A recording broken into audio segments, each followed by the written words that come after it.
Session, please be seated. Good morning, Your Honor. May I proceed? Yes, please. Your Honor, before the court today, we have the matter of Commonwealth versus Lindsay Clancy. Ms. Clancy is present. She is represented by Attorney Kevin Reddington, and the Commonwealth is represented by Assistant District Attorney Jennifer Sprague and Assistant District Attorney Shannon Buckingham. All right. Well, good morning, everyone. Good morning, counsel. Good morning, Ms. Clancy. All right. Before we bring the jury in, could I see everybody just for a few seconds?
All rise, please.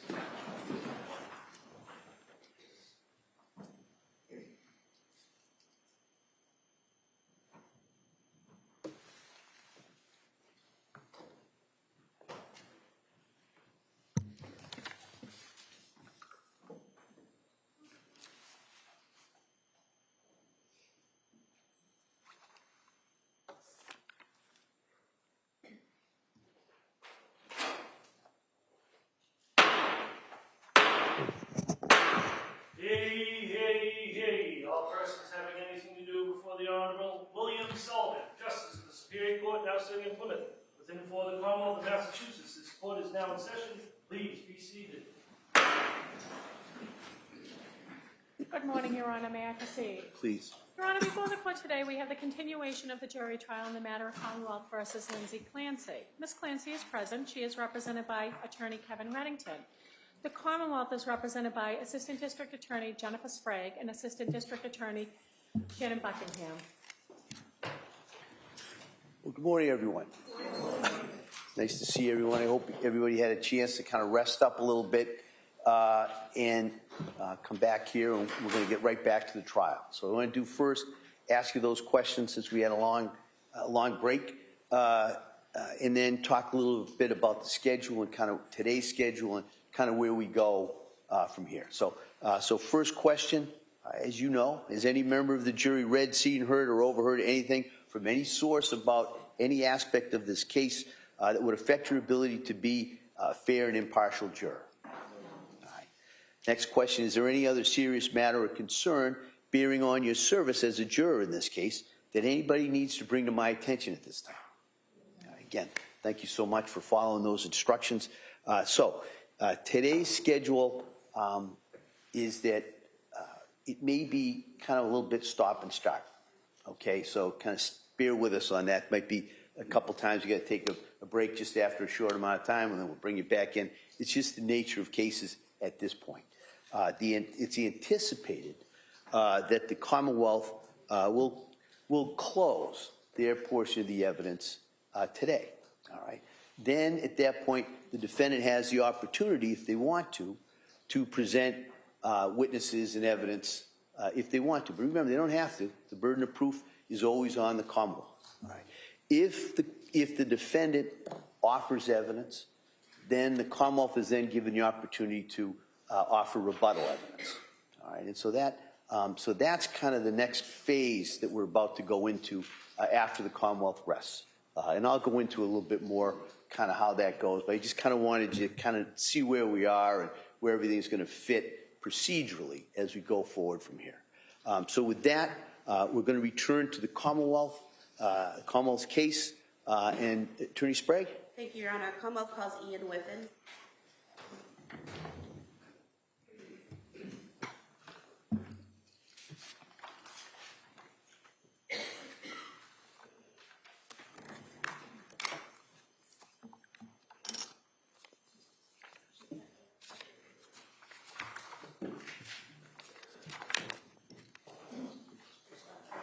Good morning. You solemnly swear that the testimony in the evidence you shall give to the court and the jury between the Commonwealth and the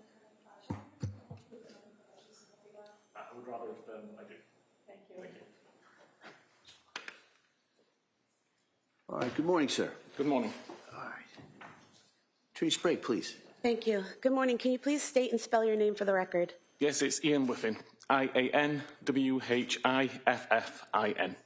Where do you work? Celebrite. What is Celebrite? Celebrite is a digital intelligence company working in the digital forensics field. And how long have you worked there? Since 2020. What is your role at Celebrite? I'm currently a customer engagement manager. What does that mean?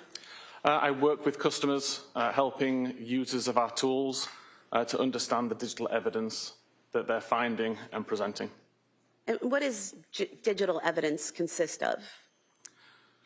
Any information which is extracted from a cell phone, primarily or from a computer, which can be interpreted by the examiner and presented as evidence. It could be call history, messages, location data, media, anything that you can find from a digital device. And could you just briefly describe your educational and training background that qualifies you to do this work?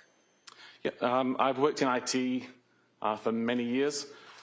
In 2013, I began my career within Calgary Police Service in Canada as a digital forensics examiner. That was after spending approximately 9 or 10 years working as a patrol officer in the UK and in Canada.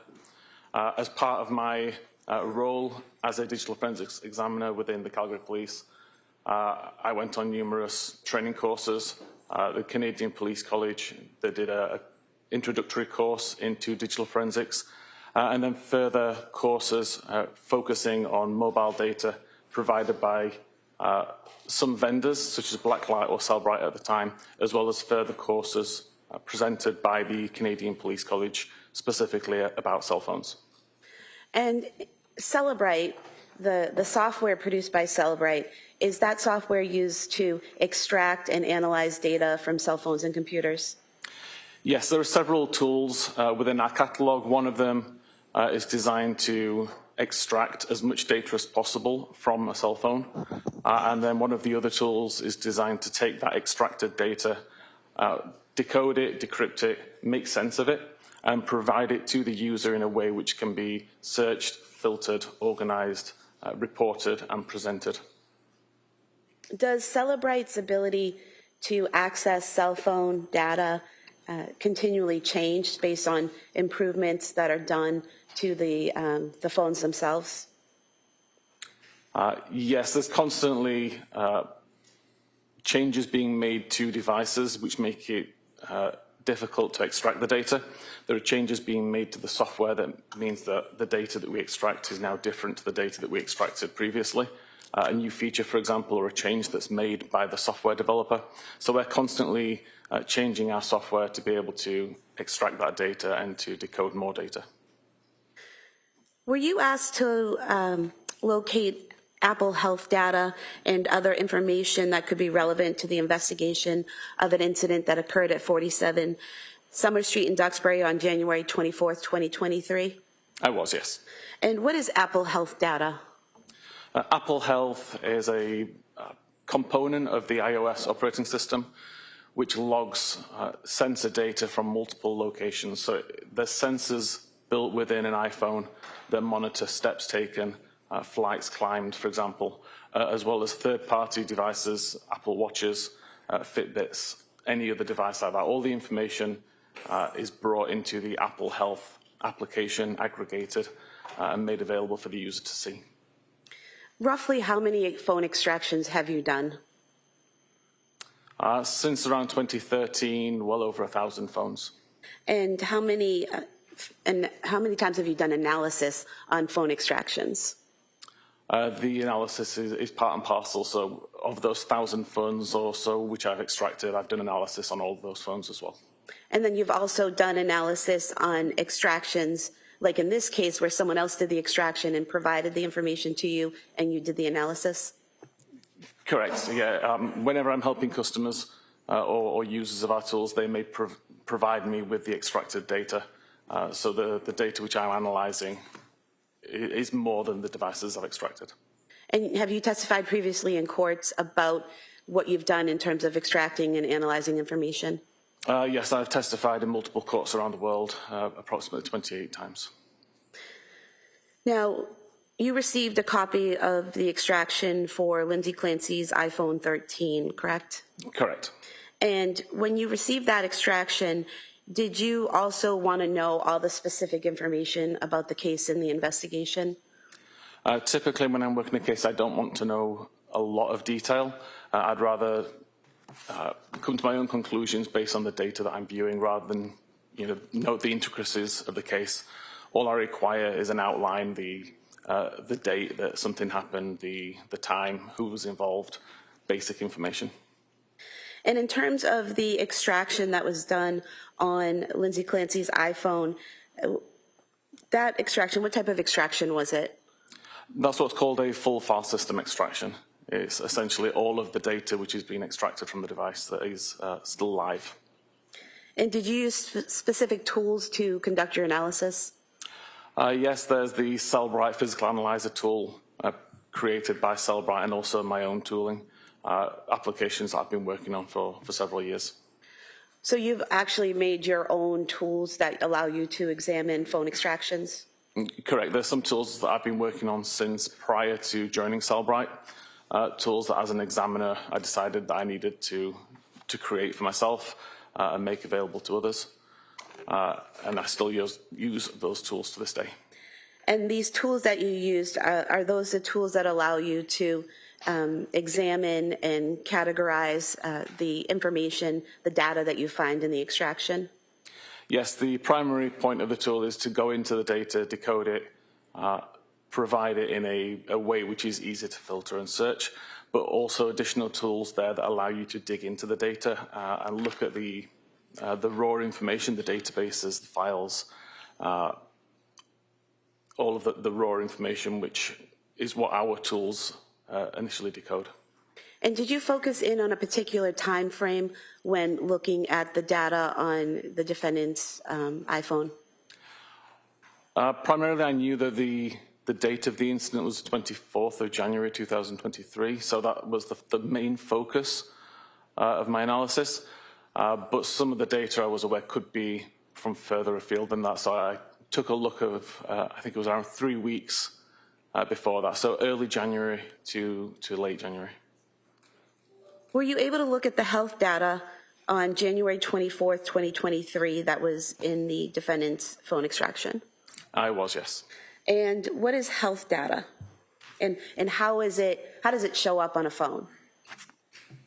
The user of the phone would be able to access the health data via the health application, where the information is broken down to explain how many steps have been taken over a particular period of time, the approximate distance that was travelled, the number of stair flights that were climbed. That data is stored on the device itself in a database. So as a forensic examiner, I can take a look at that database in its raw form, understand exactly where that information is coming from, and present it to the user of our forensic tools in a slightly more forensic-friendly method than the user of the application on the phone would see. Showing you on the screen here, page 4 of your report. Looking here, we have a section here, heart rate data, is that correct? Correct. And you're able to see here, what can you tell about the heart rate data from the extraction? So heart rate data comes from wearing an Apple Watch or a similar device, not from the phone itself. In the case of this phone, there was an Apple Watch paired to the device, and all of the heart rate data, which is recorded periodically throughout the day, is stored within the health database. And what was the name associated with the Apple Watch? So as it says in the third paragraph down, the Apple Watch itself was called Lindsay's Apple Watch. And here in the report, you're able to show the recorded heart rates throughout the day. How is the heart rate recorded and sent to the phone? There are sensors on the Apple Watch itself on the rear, which periodically check the heart rate at any given time, and that information is sent to the phone via Bluetooth.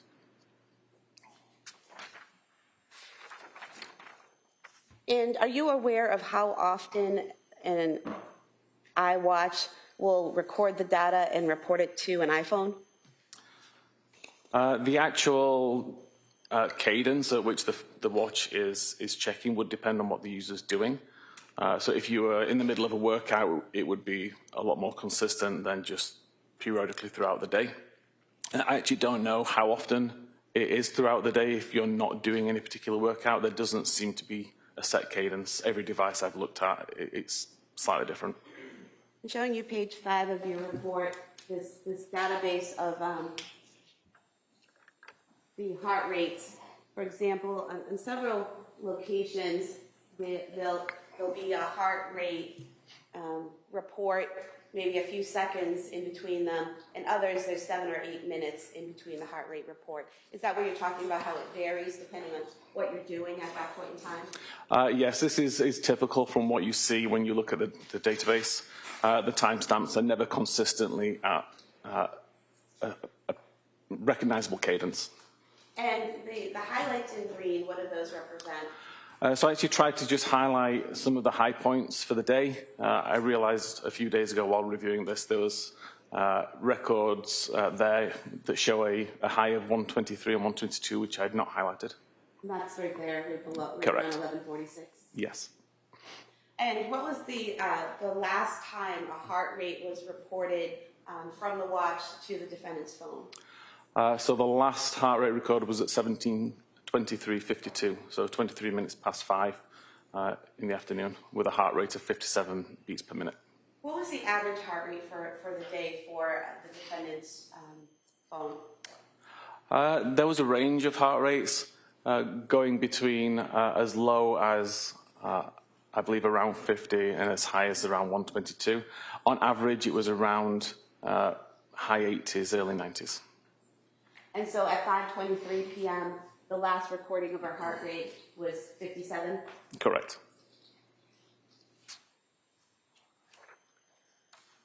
And there aren't any further heart rates reported to the phone after that point, correct? That's correct. And what are some of the reasons why a watch would no longer be reporting a heart rate to the phone? If the watch was taken off, if the watch was turned off, If the battery died? the battery was dead, yes.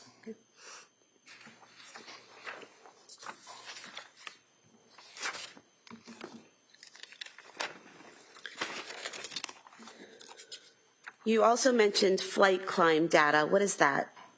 Flight climb is information which the Apple Health application stores every time it detects that you walk up a flight of stairs. So a flight of stairs would be considered either a 3-meter or 10-foot incline over 16 steps. So the device has detected that both the altitude has changed by 10 feet and there were steps being walked at the same time.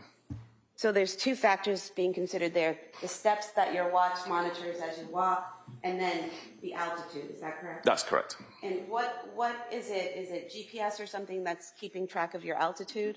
The altitude is being monitored by a barometer or an altimeter, which is inside the device, just measuring for differences in air pressure. And this information, the flight climb data, can that be monitored by both a watch and your phone if you have it on you? It is. Both devices have got the barometers built in. Both devices can monitor flight climb events. Can anything simulate or kind of fake out the watch or the phone into thinking that a flight of stairs is being climbed when it's not? There are some circumstances where that can happen. They're typically quite rare, but it can happen. Is an example of that being in a car and going up a hill? Correct, yes. If there is movement which the device can mistake for steps at the same time as the incline is being driven, then that could accidentally record a flight climb. But if a person's not in a car and is in their home, then it would be flights climbed, not hills being driven, correct? Correct. If the person is in a house and there are flight climbs being recorded, then the only rational explanation is that the person was climbing stairs. How is the data in terms of flight climb data, how is that data displayed? Or in the health data itself? Within the application or within the forensic tool? Within the forensic tool. Okay. So within the forensic tool, we break down, or within Physical Analyzer, we break down the health data into hour segments. So for an hour, we may say that there are 3 flight climbs. And then it's up to the user to dig in a little further. They can select that 1 hour and then see how that activity breaks down over the hour. So you would see that there were 2 flight climbs that occurred at 10 minutes after the hour, and then, another flight climb occurred later on. So showing you page 6 of your report here.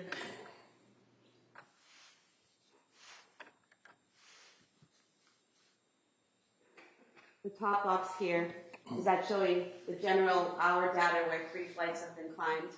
Correct. So in this case, the user is looking at a time period between 10 a.m. and 11 a.m. And the health data that's been pulled from the database has been aggregated. And it tells you that there's 98 samples being considered. The maximum heart rate during that hour-long period was 108. The distance traveled was approximately 759 meters. And there were 5 flights climbed within the hour.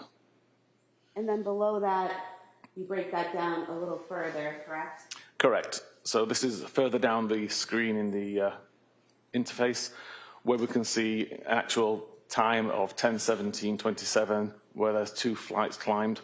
And again, another record at 10:17:28, where there were 2 flights climbed, and then a further flight climb at 10:49.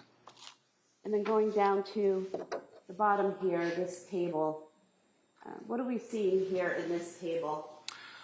So you may have realized in the slide above where there was 2 flight climbs at 17 seconds past and 2 flight climbs at 18 seconds past. That's an unrealistic measurement. It's because one of those measurements comes from the phone and one comes from the watch. This table breaks it down to say which of these records came from the watch and which came from the phone, because there are some which overlap. So what you're saying is the prior table, it showed the 4 flights of stairs being climbed at the same time within seconds, which isn't rational. But this breaks it down to show some of that data is coming from the watch and some of it's coming from the phone, correct? Correct. So if we look at records 4 and 5 here, for example, we can see a start time of 10:17:27 and an end time of 10:27:06, where the watch recorded 2 flight climbs. And then 1 second later, a start time, and 2 seconds later for the end time, we see the watch also detected 2 flight climbs. This is just the same 2 flight climb events that happened, but both devices recorded those flight climbs with slightly different timestamps. And that will happen if I'm wearing my watch and I have my phone in my pocket and I go up the stairs? That's correct.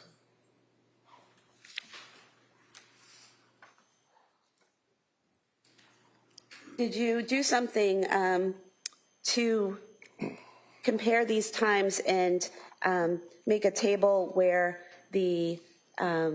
where you ignored or disregarded the double entries? I did. I tried to correlate and discard all of the duplicate information. So where there was an event of a flight climb that was recorded on the watch and the phone, rather than provide information that said there was 2 flight climbs, I would ignore one of them and limit it to just the ones which we could prove happened. And that's displayed here in this chart at the bottom of page 7 of your report? Correct.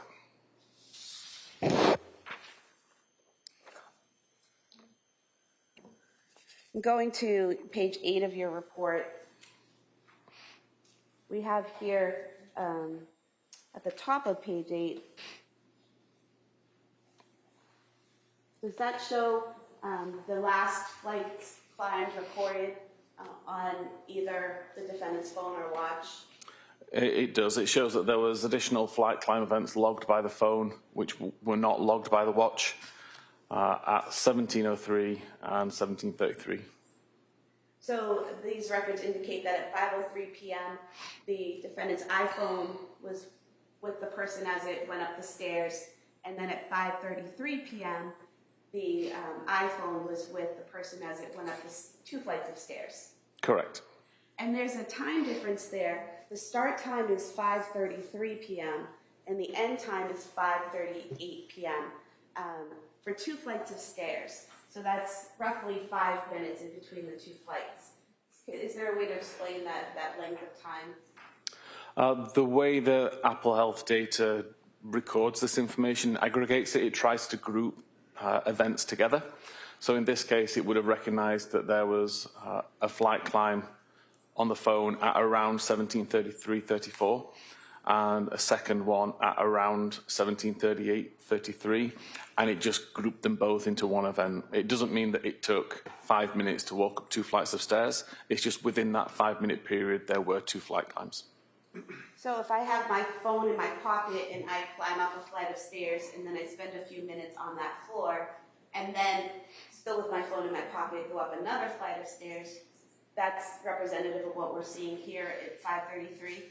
Correct. There tends to be around a 10-minute window where it tries to check every 10 minutes, but it can reduce that window in a case like this where it sees that there's group data within a smaller time period. And then further down on page 8, we have another table here, which seems to have combined data of heart rate and flight climb data. Is that correct? Correct.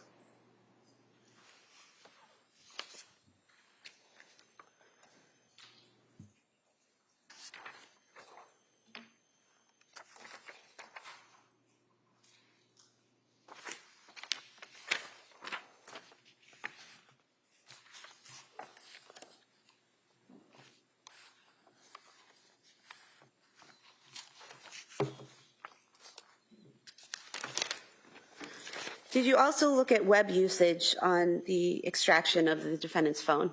I did, yes. And what did you do to look at the web usage on the phone, and what time frame did you look at? For web usage, I expanded the time of interest to early January to the 24th of January, and just took a look at any web history over that time. There was over 1,300 records recovered. I took a cursory look down that list and highlighted some which potentially were relevant to the case, and then provided the 1,300 actual records as a appendix report. And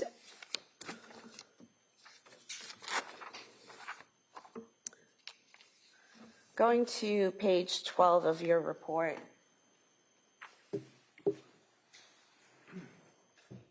looks like you started here on January 10th, 2023, is that correct? That's correct. And basically here you list various searches that occurred on each day between January 10th and January 24th from the extraction, is that correct? That's correct. Broken down by day with the time of the search, the website that was visited, the title of the web page, and then the identifier in the database.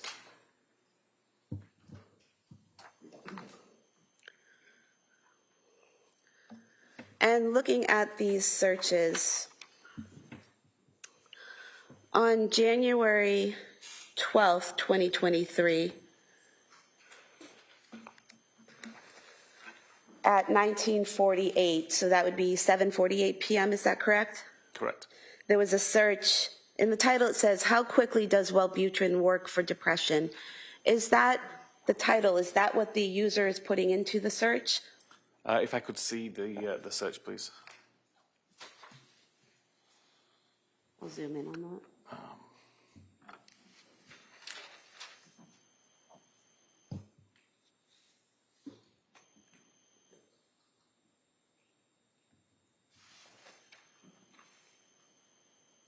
Yes, so the top entry here we can see starts with https www.google.com/search !Q.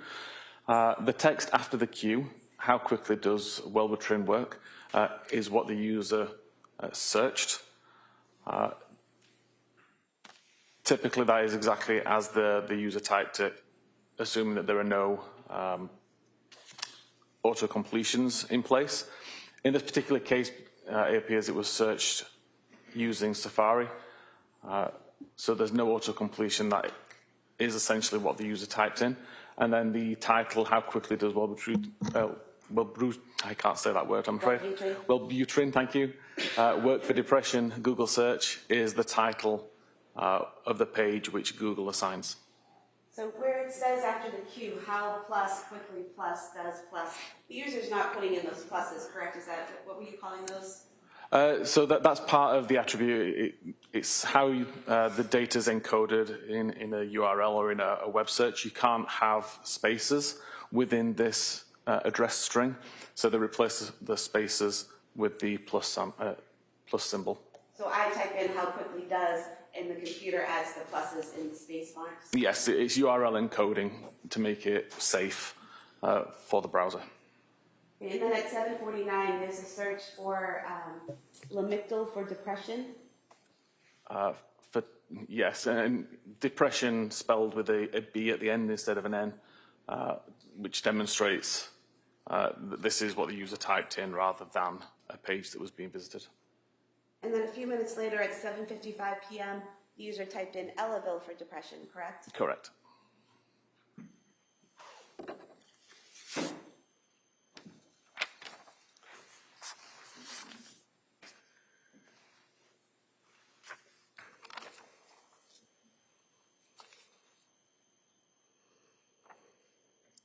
And then on page 16, on January 18th, 2023, at 10:25,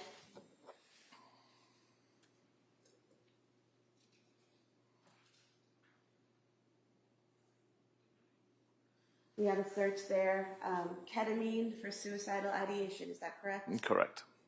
And again, that's the user typing that in. Yeah, again, those words were typed in by the user.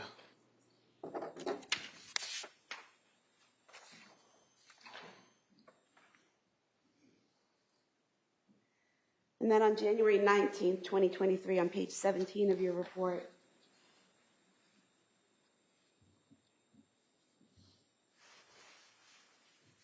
we have symptoms of postpartum psychosis searched on January 19th. Correct.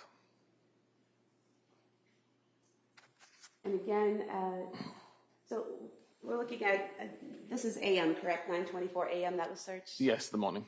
And then 9:30 AM, there's another search for psychosis symptoms? Yes.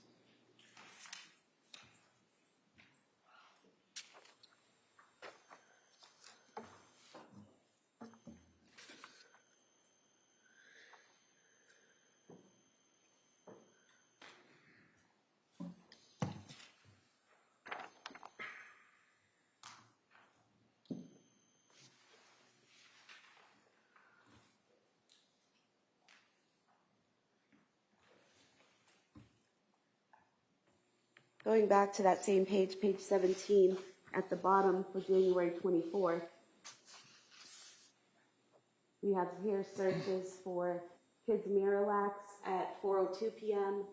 and Takeout 3V at 4:13 p.m. Is that correct? That's correct. And then CVS Pharmacy at 4:47 p.m. Correct? Correct.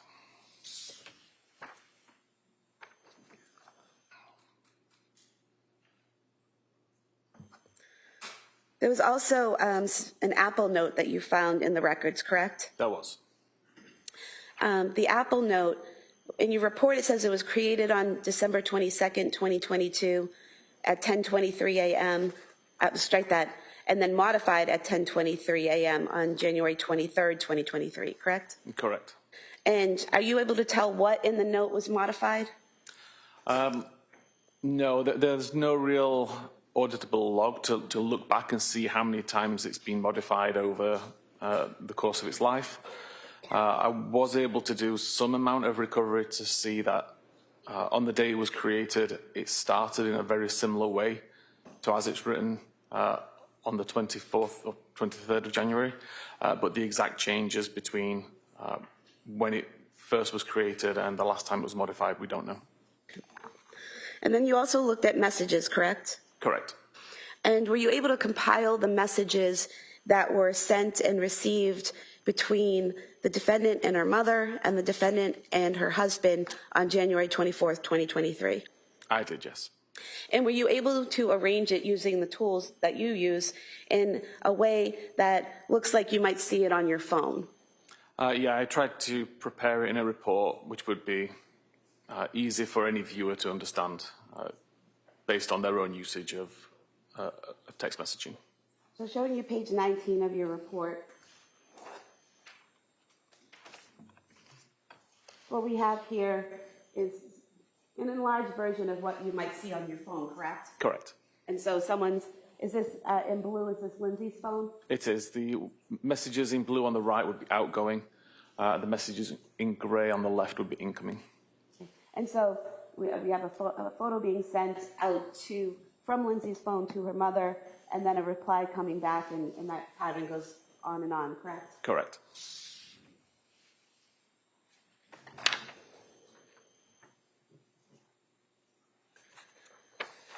And then looking at page 22, you were able to do the same in terms of her contact with Patrick Clancy that day, correct? I did, yes. And so in gray, we have Patrick Clancy sending a message to Lindsay Clancy, and in blue is the response, correct? Correct.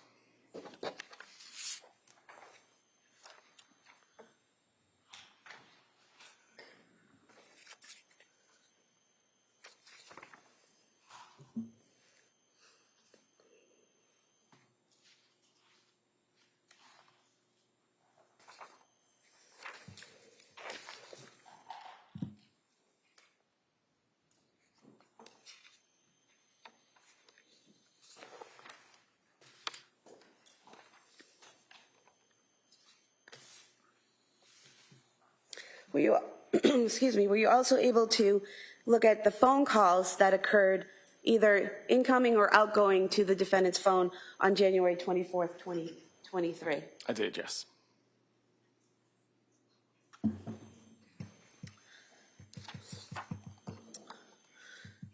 And looking at page 27 and 28 of your report, first on page 27, just looking closely at the phone. Here in the report, it says 2024. Is that a typo? Is that supposed to be 2023? That's meant to be 2023, yes, I apologize. Okay. And so what we see here, can you just tell us what these columns are? Yeah, the start time of the call, typically when it is answered by the recipient. The end time, when the call's ended. The metadata is information including who the call was to or from, how long the call lasted, and then the reason that the call disconnected, and then a record ID. So if you had the database, you could go in and find this record based on the ID number. And looking at page 28, this is the continuation of that table regarding the phone calls, is that correct? Correct. And so what we're seeing here is at 17:33, which would be 5:33 p.m., there's an incoming call from Patrick to Lindsay's phone, is that correct? Correct. And it says duration 8 seconds, 0 seconds. Does that mean it was not answered? In this case, it was an unanswered call. And then at 5:34 p.m., roughly a minute later, there's an outgoing call from Lindsay's phone to Patrick's, correct? Correct. And that call was approximately 14 seconds? Correct. And then at 6:09 p.m., another incoming call from Patrick to Lindsay that went unanswered? That's correct.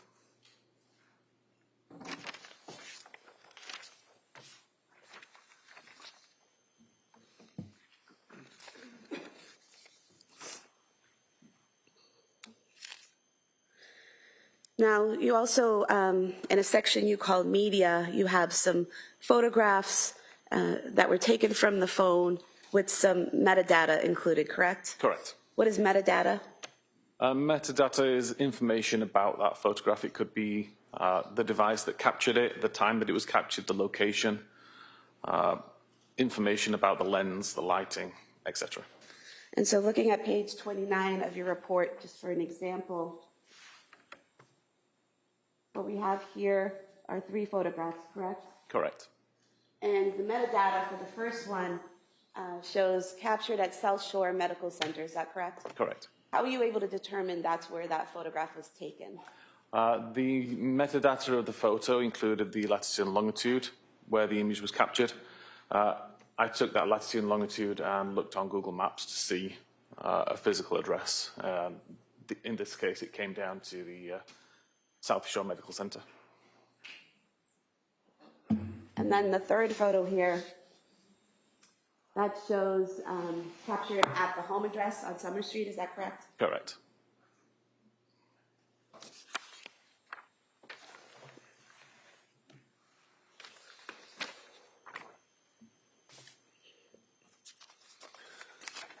And then you looked at device usage. What is device usage? Device usage would relate to how the user is operating the device. So when they have it unlocked, locked, what applications being used at any particular time.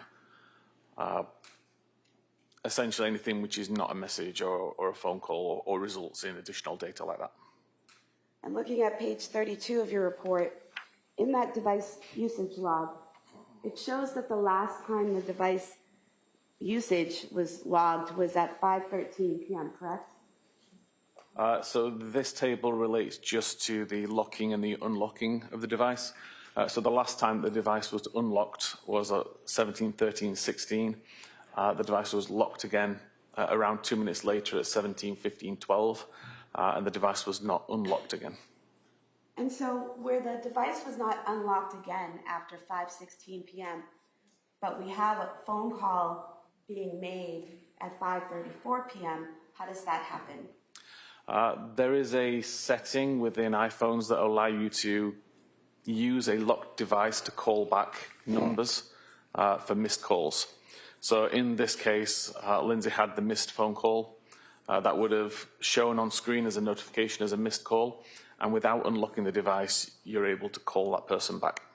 So you just press on the icon that shows up, you have a missed call, you press on that, and you can call the person back without unlocking the phone? Correct.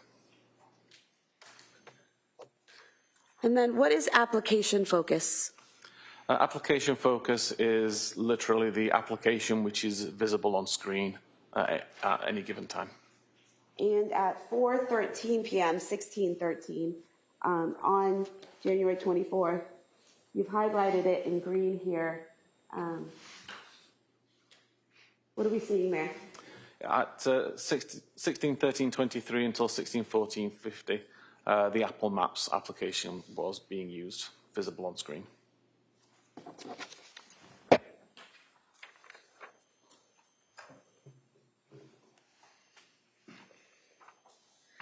Is it then used again at 5:13 and 5:14 p.m.? Or is that a different application? So at 5:13 until 5:14, it was mobile Safari, so the mobile version of Safari, the internet browser, was on screen. And at 17:14:47 until 17:15:08, it was the mobile SMS or messaging application, which was on screen. So do you just look at the part that's in parentheses to see what application was open or being used at the time? Correct. What application was on screen at the time? So for example, where it says 17:34, which would be 5:34 p.m., and in parentheses is in-call service, does that represent a phone call? It does. That's the screen that indicates you're in a phone call. And staying with the same page, page 34, you've made some notes here. Let's go out a little bit. Regarding Apple Maps, Safari, and messaging. So can you just explain what you pulled from the data for Apple Maps? Yeah, Apple Maps was used to plan a route from the user's current location, the home address, to a restaurant called 3V. And that was at 4:13 p.m.? It was. And then in terms of Safari, you have the last unlock at 5:13 p.m.? Yes, so the last unlock of the device was used for the purposes of viewing Safari, where PDLX was searched using Google. And then in terms of messaging, what did you pull from the data there? At the same time, or in that same device usage, so the device was unlocked, Safari was used to search PDLX, and then the messaging application was opened to send a message to Patrick saying PDLX liquid stool softener. And that was at 5:15 p.m.? It was.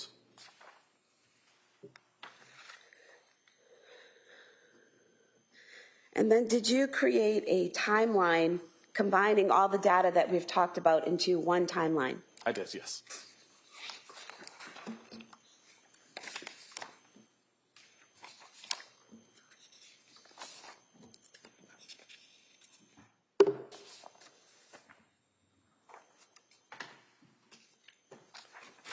I'm going to the last page of your report, page 43.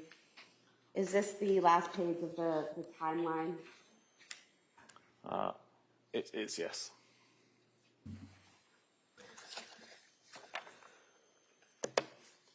And in that page, can you explain what we're seeing here? Yes, so the very first column is the timestamp. The next few columns, which show typically coloured, is related to the activity, which will become a little bit clearer in a moment. The row or the column in the centre explains what the record is. So if, for example, we look at the 17-13-16 record, we can see a U, which means the device was unlocked in pink. That unlock event lasted until 17-15-12. So hence that entire column is in pink and shows the relevant lock event. So here we have 513 device unlock, Yes. 515 device lock, and there's this column connecting them, correct? Correct. And then any activity that happened during that unlock time is then shown within the rows between. So again, we see Safari open at 17-13-16. Safari was closed at 17-14-47. Messaging was opened at 17-14-47. While messages were open, there was an outgoing message sent for PDLX. Then messaging was closed. Messaging was opened again, and messaging was closed prior to the device locking.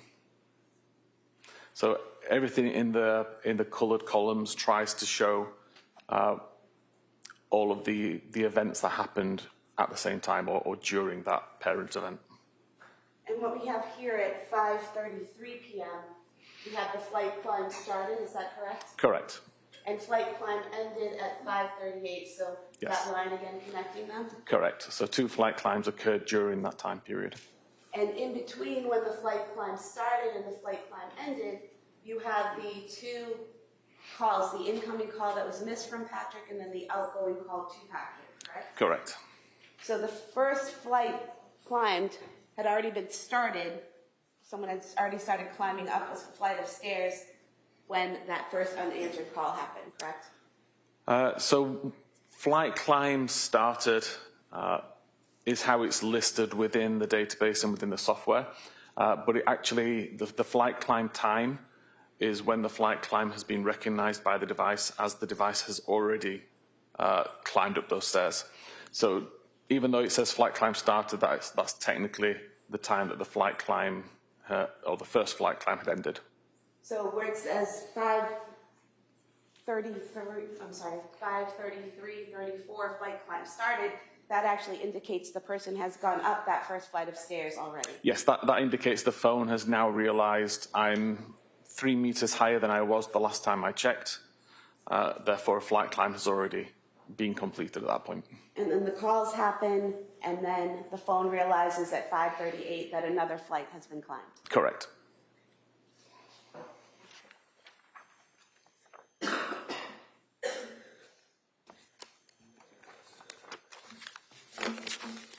I would move to submit the report as the next exhibit.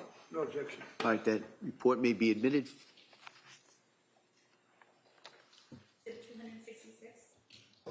I have nothing further. All right. All right, so members of the jury, remember I said it might be a little stop and start here today. This is one of those stops. All right, so we're going to take a short break, and then we'll come right back and return for the cross-examination of this witness. Okay? All rise, please, Your Excellency.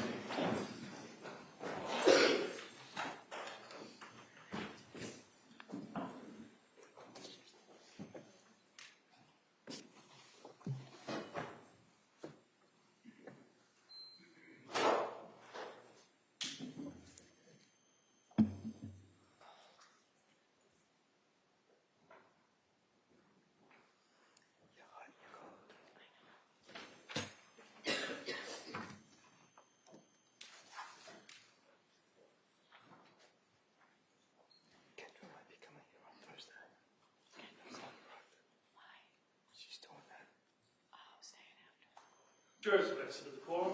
Court's in session. All right, so the court will be in a short recess at this time. Thanks. Court, all rise.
court is back in session. You may be seated. Yeah. Counsel, we ready for the jury? Yes. All right. Yeah.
All rise, please. Jurors entering.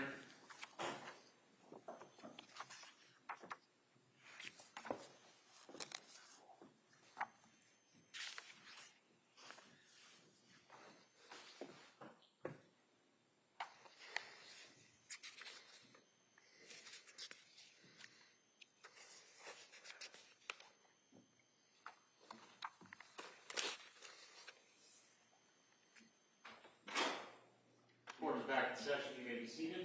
Your Honor, for the purpose of the record, we return back to the trial, Commonwealth versus Lindsay Clancy. All parties present, including the 18 jurors. All right. Thank you, Madam Clerk. Mr. Reddington? Thank you, Your Honor. Morning. Good morning.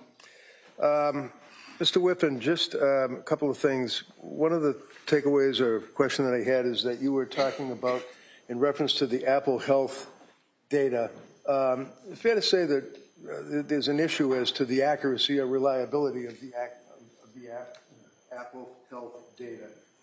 You've actually done research on that. I've done research on it, yes. Okay, and one of the things that you did is back about a year ago, June 28th of 2025, you did a blog article on Apple Health accuracy and reliability, and it talked about using a pitch, which I think is, you guys refer to like a football field or something? It was a rugby field, but yes. And then you had somebody put the watch in their right pocket, somebody with the left pocket, and then someone else held it in their hand, you measured it, and things of that nature, right? Correct. It was 3 phones. Some of the things were off a little bit, but basically you put that in your report and you were able to draw your conclusion as to the accuracy and reliability, as you say, of the Apple Health data, right? Correct. Now, if someone is wearing an Apple Watch, is that what records heart rate? As the heart rate is on the watch, yes. It is on the watch, Yes. okay. And the steps that the person takes, things of that nature, the movement, is that on the phone or would that be on the watch? That's on both the watch and the phone. Okay. Now, if you have an Apple Watch and you test it or you examine it, would you be able to determine what information was actually recorded by the watch while the person was wearing it? Yes, the information that's recorded within the Apple Health database does specify whether the information comes from the watch, the phone, or from a different device. Okay. And in this case, if I understand correctly, the Apple Watch stopped recording data at, is it 5:23? It was around that time. Okay.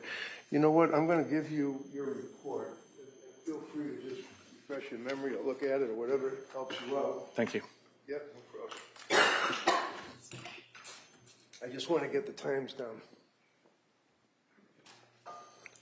I think you indicated that the watch stopped recording information at 5:23 p.m. Yes, the last heart rate was 5:23:52. 52, okay. 5:23 and 52 seconds.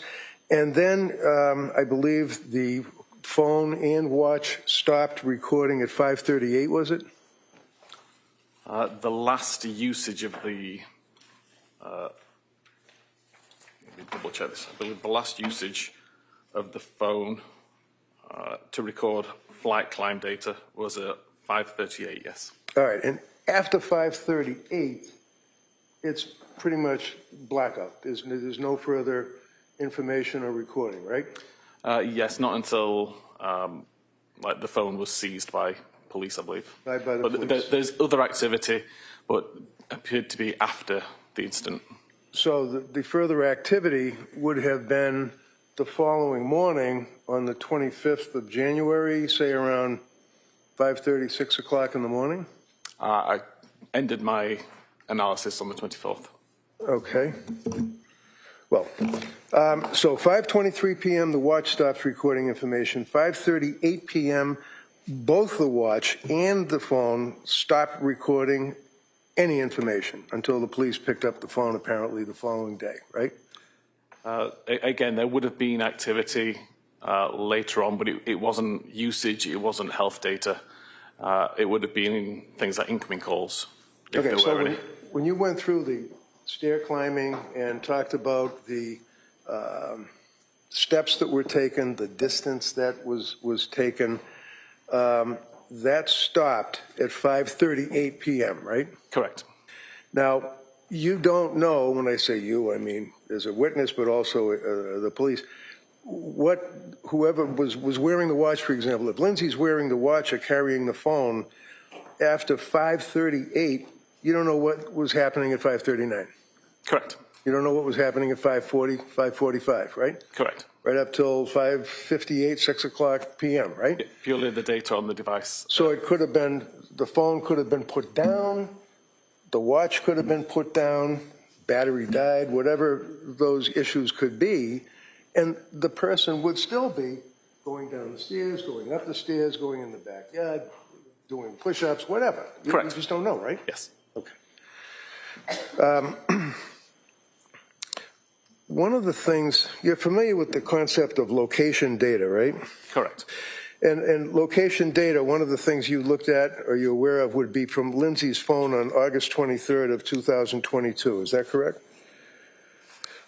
Apologies, August 23rd, 2022? Yeah. I didn't go back Okay.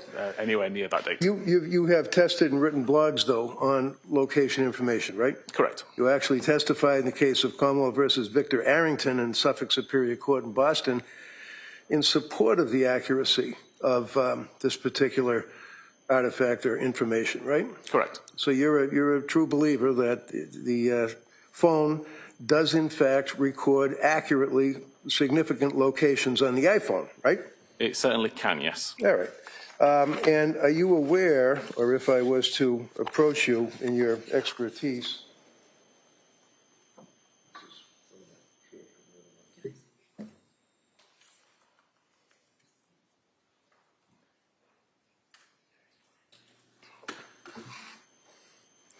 it's just a doctor's. That's all. You were talking earlier about latitude, longitude, things of that nature, right? Yes. Okay. So just to, you're familiar with, for example, significant location visits on Lindsay's phone, August 23rd, 2022 at 9:34. Do you know what that says or what that means? The created time Yeah. of 9:34 would be when the device decided that the device had visited this location enough to consider it a visit. Okay. Do you know what that location is? If I suggest to you it's a doctor's office, would you be aware of that? I don't recognize it from the coordinates. Okay. Thank you.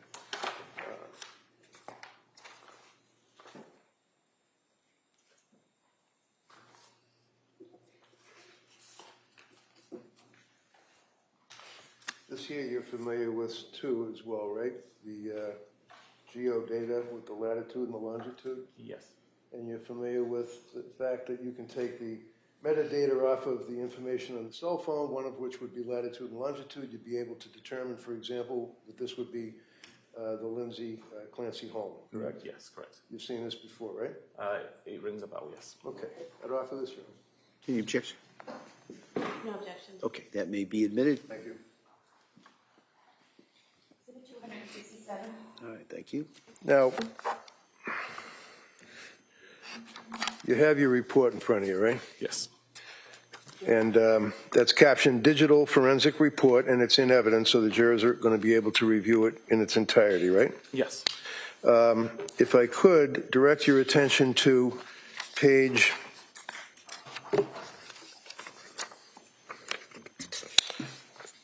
11, I believe. Yeah, page 11.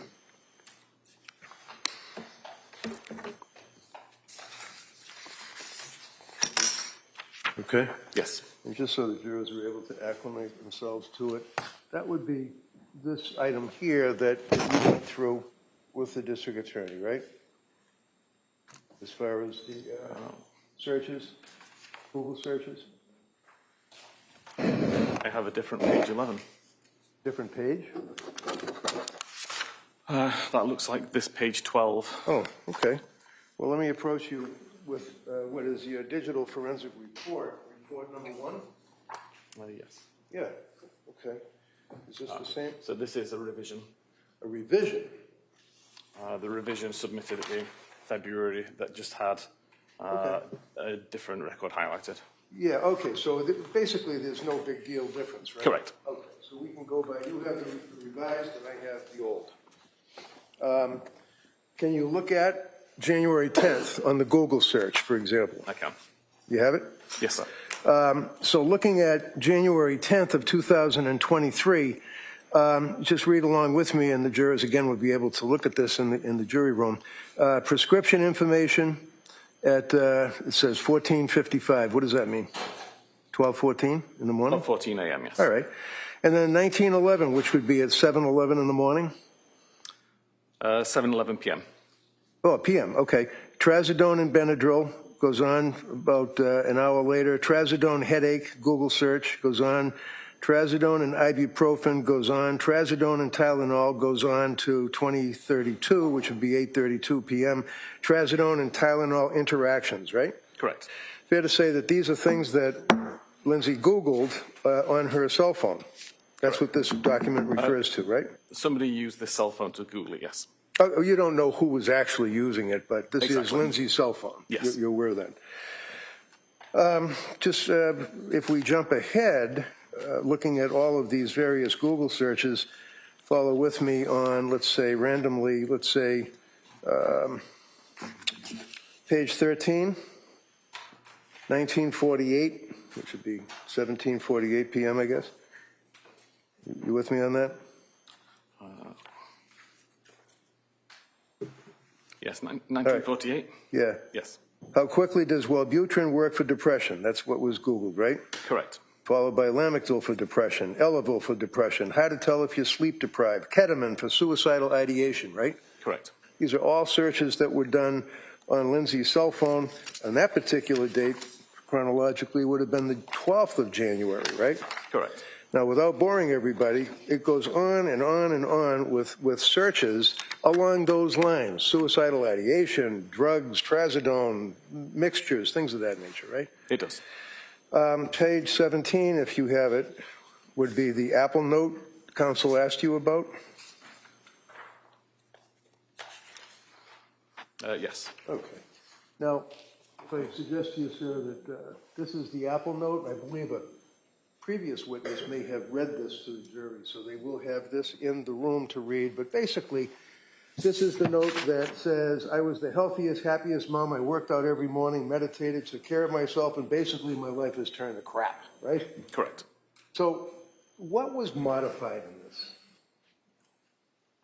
If you know, because counsel asked you if there were modifications and things of that nature, and I'm just asking if you know, what was modified in it? Exactly at the moment, I don't have all of that in front of me. It's possible to see snippets going back over time. I do recall on the 22nd of December when this was created, it started with the same sentence. Yep. And there was a few essentially spelling differences as time went on. But as much as you can recover from the earlier versions of the note, it's a snippet. It's essentially two sentences, and the rest of it is it's essentially the same note. Okay, thank you, sir. Going forward onto page 18, page 19, and 20, would you agree with me that, well, actually, in 21, they basically contain photographs that were sent from Lindsay's phone to, it looks like Patrick's phone. Would you agree with that? I believe the first few pages are sent to Mommy. Okay. And this basically is the, there we go. This is the snowman in the backyard being made, right? Correct. And then Lindsay's phone is sending the blue. Yes, the and blue gray messages would are be outgoing. what? A response? Yes. And can you tell me what the response is? The one on screen at the moment is the response sent from Mommy to Lindsay's phone saying that's a big roll of snow. I was wondering if you got enough for the kids to play in, and it's a pretty nice day too. Gives them something to do on a day without school. Okay. And then your report then goes on with additional photographs of the snowmen. There's a box of Cheerios apparently. And then there's a photograph of a young boy appearing to be very exuberant with his arms up in the air. And then there's the Lindsay phone responds with a picture of a little girl with a mask on, right? Correct. And this is a conversation with Patrick. Patrick, okay. So are you able to tell what Patrick said, if anything, when he sent the picture of the little boy with his arms up in the air? So at the very top of that message above the photograph, it says, got himself dressed. And that would be the message that was sent alongside the photograph. Okay. And then what was her response? Initially, it was just the photograph. Did she respond any further in your report or your research? Sorry? Did you see any response in your research of the phone? I don't remember seeing any response. All right. Can you look at page 22? Yes. Okay. And this would be on January 24th, 2023. And it looks, what time is that? 8:19 in the morning? Yes. Okay. So if I suggest to you, Sarah, you can even look in your report. This is in the same thread with the little girl making the snowman and the text about, it looks like a nice day, hoping you got snow, things of that nature. And there was a reference by the mother or mommy to get the hot chocolate ready, things of that nature, right? The message at 8:19 a.m. that says cutie was sent by Patrick in Okay. a different thread to the snowman photographs. Okay, but I'm asking you about the one that's underneath the snowman and the mummy text. The last commentary is get the hot chocolate ready. Oh, yes, that's the one Okay. from... And that's from the mother, apparently, right? Correct. Or someone that is in the phone as mummy, right? And that was at 11:33 a.m. Now, if you look on page 22, we can get to what you were talking about. It looks like January 24th at 8:19 in the morning, cell phone number 781-375-8564. And what does that say? Cutie. And that, so just tell us, so is that Patrick's phone? Yes, that would be the phone stored as Patrick sending a message to Lindsay's phone. And how did Lindsay respond, or how did her phone respond? It appears that Lindsay reacted to an image with the love emoji. Like a little hat thing? Yes. And then what did Patrick say? Patrick asked, how's it going? What did she say? Good. And then did she say anything further? Yet she also responded, okay, her urine looked good, so nothing going wrong with her kidneys, a few. So that she indicates that her urine looked good, nothing going on with her kidneys, and then phew, like whew, you know, something like that, right? That's how I read this. P-H-E-W? Yeah. Yes. And then he said good, right? Yes. And then as you go forward, there's more pictures of the kids with the snowman, making the snowman. Patrick then says to her at 11, looks like 11:29, am I reading that right, in the morning? 11:29. What does he say to her? You're a good mama. And does she respond?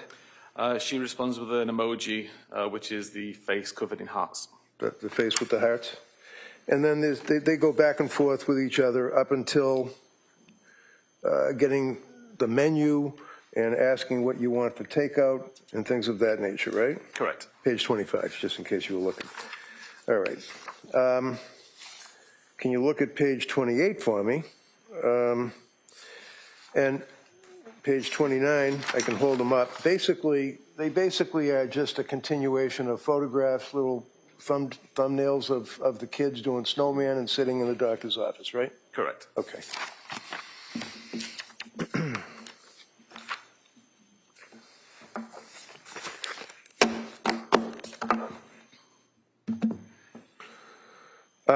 One of the things that you did is that you actually performed a comprehensive search. Is that a full focus extraction? Is that what you call it? Full file system extraction. Okay. And you did that for the phone belonging to Lindsay Clancy, right? Correct. That would be what you refer to as your appendix? The appendix 1 of the Lindsay Clancy phone is 1,300 and some web search visits. Okay. So I'm going to hand you what says report number 1, iPhone belonging to Lindsay Clancy, and ask if you can recognize that. Yes, this appears to be the just the web history from Lindsay's phone. Okay, so that's pretty much if anybody cares to look at it, that's the entire web history, right? Correct. All right, I'd offer this, Your Honor. Any objection? No objection. All right, that may be admitted. 268. Then, Mr. Whiffen, you also had report number 4, which would be the digital report for Patrick Clancy's I did. computer. I'd offer that, Your Honor. Any objection? No objection. All right, that may be admitted as well. 269. All right, thank you. And then finally, report number 5 says Surface Pro laptop belonging to Patrick Clancy. Yes. So this would be your search of his laptop as well, correct? Correct. So I'd offer this. No objection. All right, that may be admitted. 207.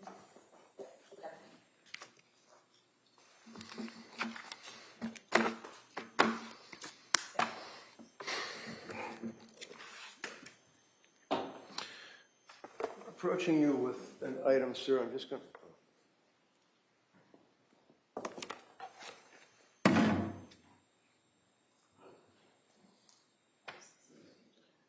Well, I'm just going to ask it. I'm not going to do it. No problem. This says extraction report, Apple iPhone. You recognize that?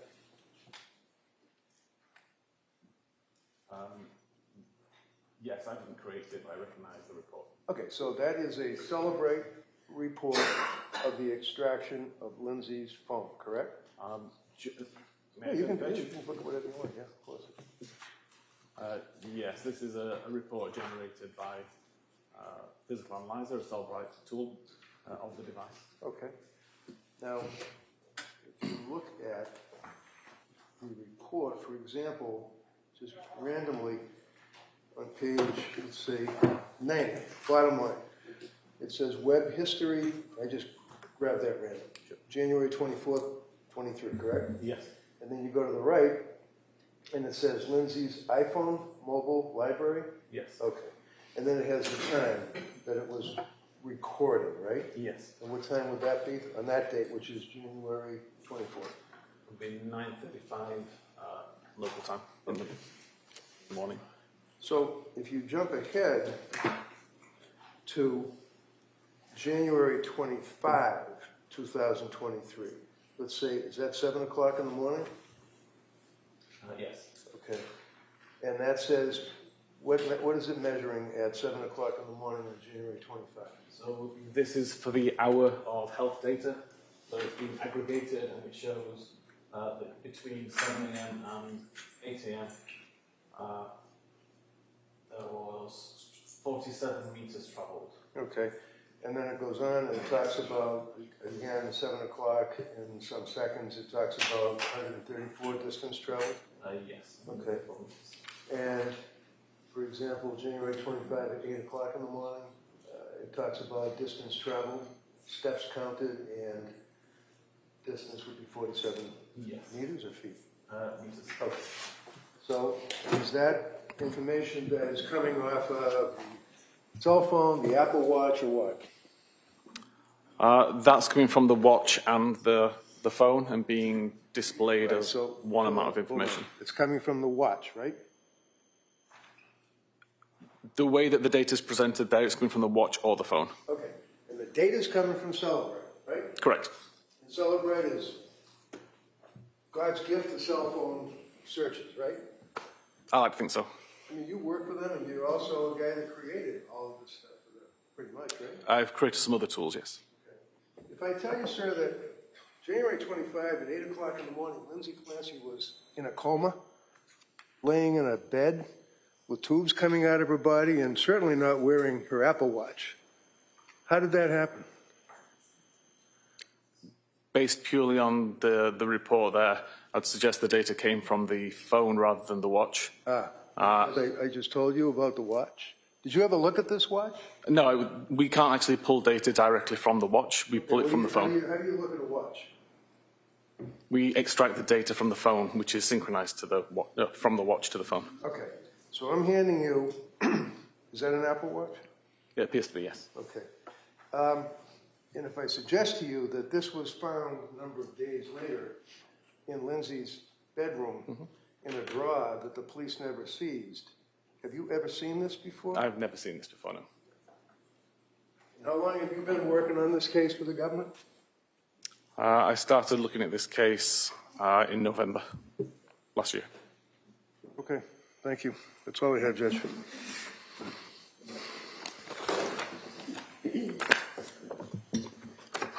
All right, redirect. Thank you. Sir, from the documents that defense counsel just showed you, the activity on January 25th, was it your testimony that it could have been from the watch or the phone? It could have been either device. But what he showed you, did that have enough data on it to tell you specifically whether it was from the watch or the phone? No, I'd need to take a look at the database itself and see where that information came from. And you were saying that you cannot pull data from the watch itself, is that correct? Correct. We don't extract the memory from the watch itself. We extract data from the phone, which is synchronized to the watch. So we ultimately get the watch data from the phone. And why is it that you don't pull it from the watch itself? Apple's proprietary connections, the encryption that they use on the device complicates extraction. And essentially, considering we get everything from the watch via the phone, it's just additional work required to pull data from the watch, which would just be a duplicate of what we already have. And you said that the watch syncs itself to the phone, relaying all data that it's collecting to the phone, correct? Correct. And Lindsay's watch was synced to Lindsay's phone, correct? It was.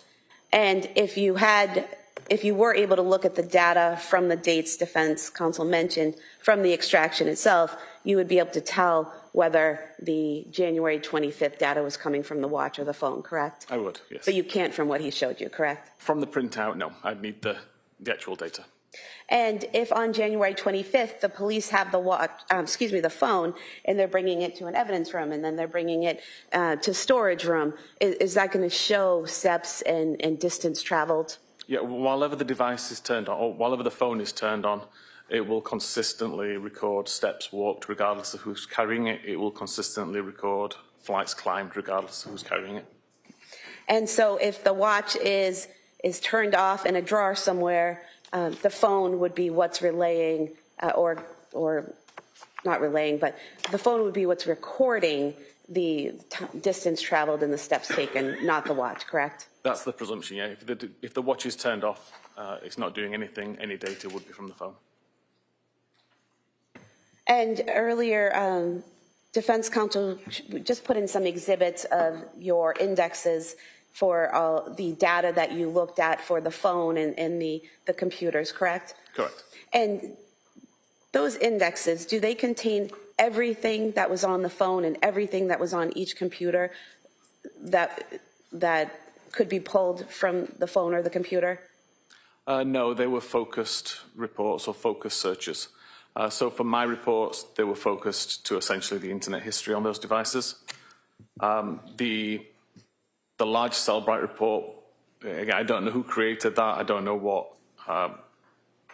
options were selected by that user, but there will be data on the device which is not covered in that report by virtue of that's how decoding works. And on the defense counsel asked you about the flights climbed and how the last reading was at 5:38 p.m., correct? Correct. The last incoming phone call that you registered on your charts was the 6:09 p.m. phone call from Patrick to Lindsay that she did not answer, correct? Correct. From 5:38 p.m. to 6:09 p.m., were there any other flights climbed showing from either the watch or the phone? Don't believe there was, no. And Your Honor, we'd move to submit the full extraction as the next exhibit. It's being copied now, so we just put a disc envelope in its place. Yeah, no objection. All right, that may be admitted. If I may, Your Honor, so you make reference to 5:38 for her question that there's no flights climbed, recorded, or anything up until 6 o'clock, right? You just answered that question? Correct. That's because the phone was either dead, off, we already went through that. She could have been walking all over the house, the yard, anywhere, right?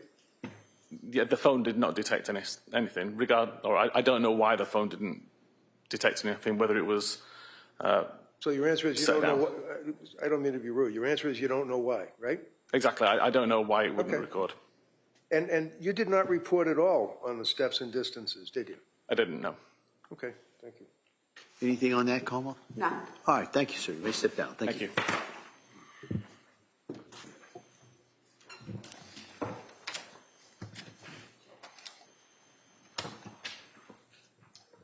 Como Fress.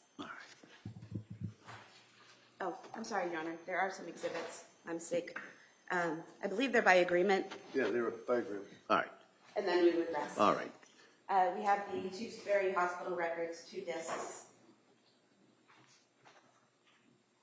272A, B. Mass General Institute Health Professions transcript.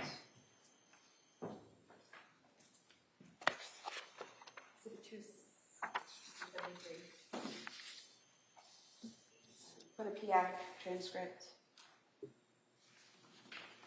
What was that? Quinnipiac transcript. 74.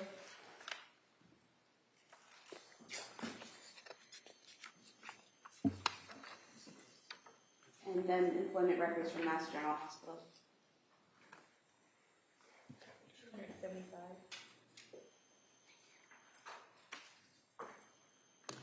We rest. All right, and with that, the Commonwealth rests? All right.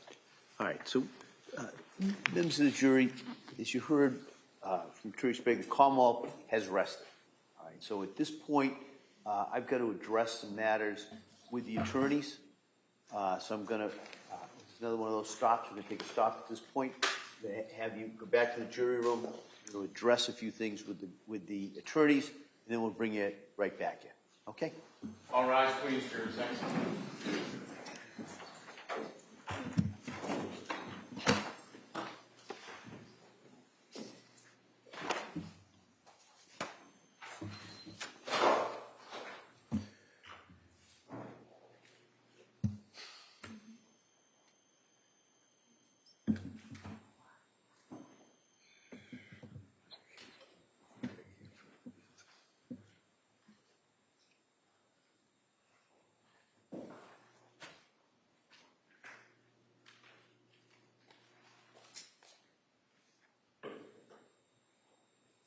Jurors have exited the courtroom. This court's in session. Please be seated. Before we do the motion for required finding, Your Honor, is this a good time to take a morning break? Sure, do you want to take a short break? Looking something up, that's all, I All right, apologize. so the court will be in a short recess, and we'll come back without the jury. We'll address the motion, and then we'll kind of go from there. Okay, thank you. Court, all rise.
All right.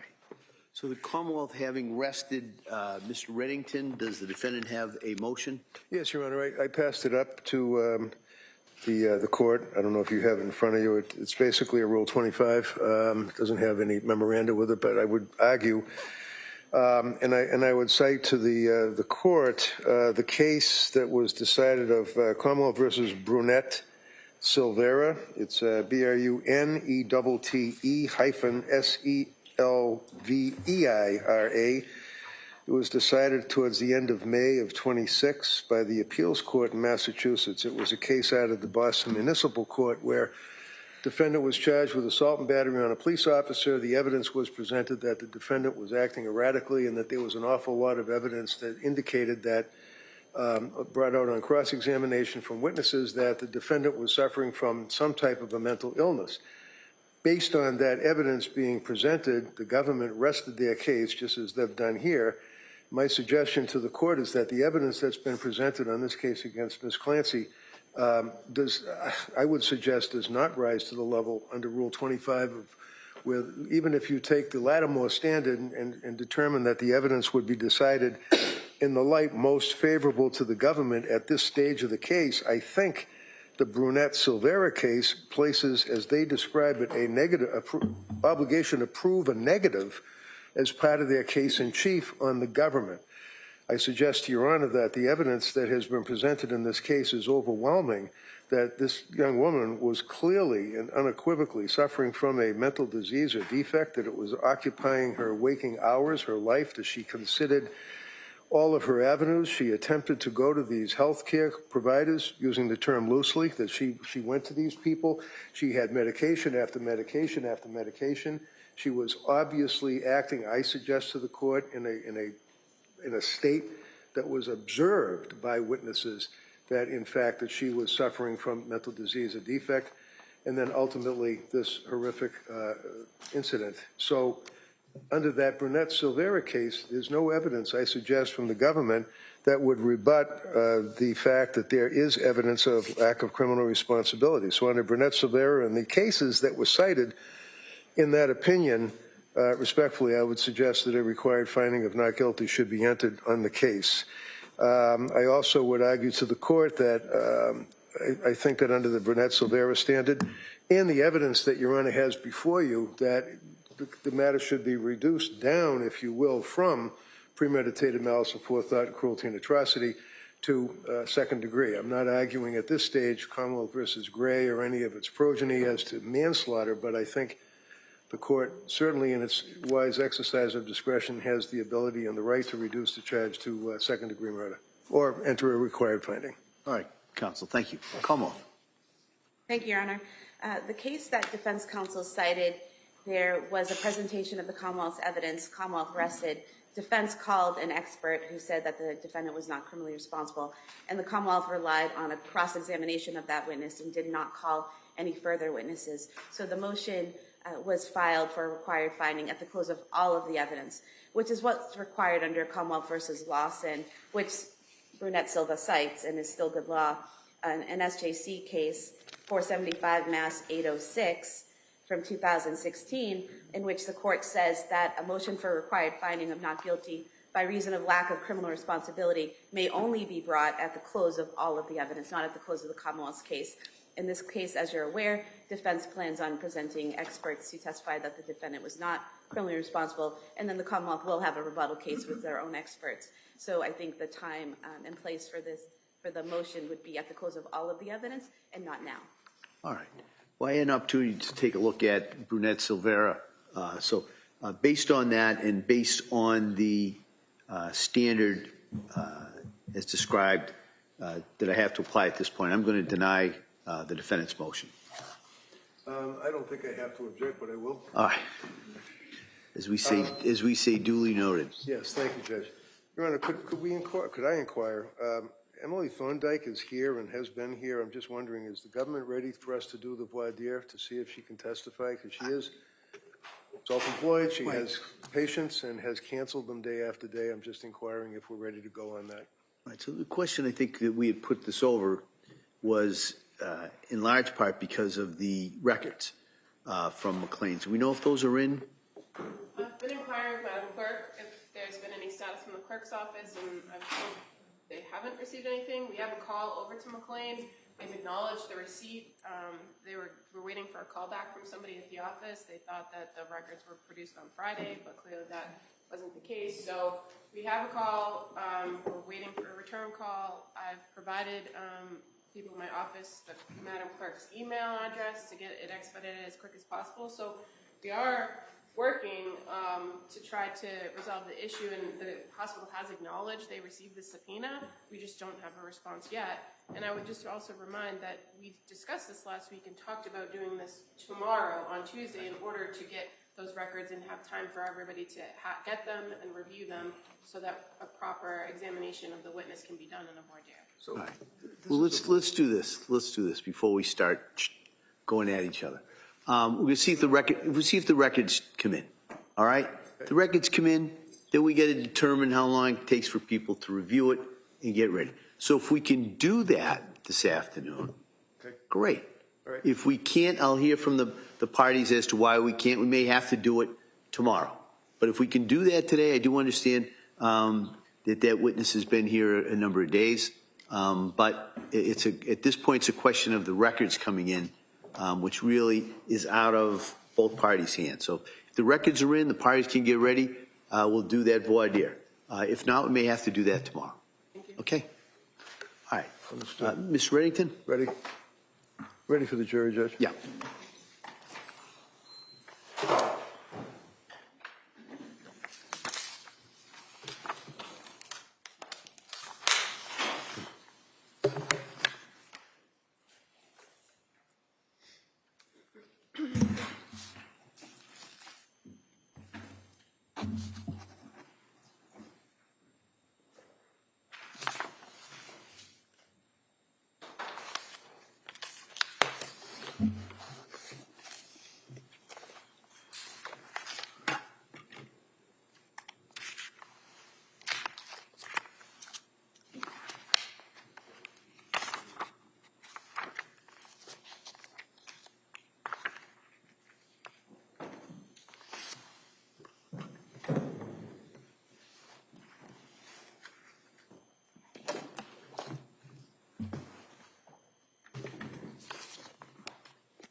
All rise, please. Jurors entering.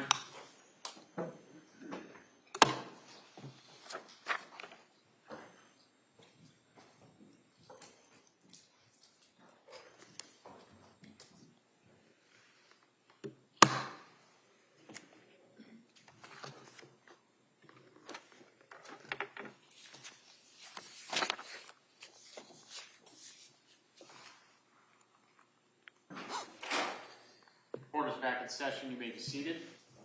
Members of the record, we return back to the trial of Commonwealth versus Lindsay Clancy, all parties present, including the defendant and including the 18 jurors. All right. So members of the jury, as I indicated before, the Commonwealth is rested. All right, so at this time, I'm going to inquire of the defendant if she intends or wishes to call any witnesses at this time. Mr. Reddington? Yes, Your Honor, thank you. Thank you. Camp, please, I believe she's right outside.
Good afternoon. Please raise your right hand. Do you solemnly swear that the testimony and the evidence you shall give to the court and the jury in the matter now pending between the Commonwealth and the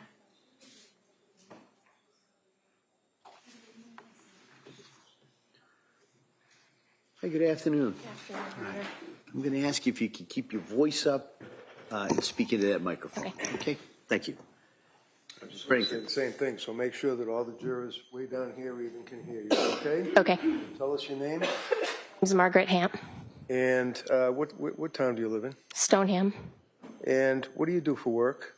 I'm a labor and delivery nurse Where? at Mass General. And how long have you been working as a labor and delivery nurse? I started on our labor and delivery unit in 2012.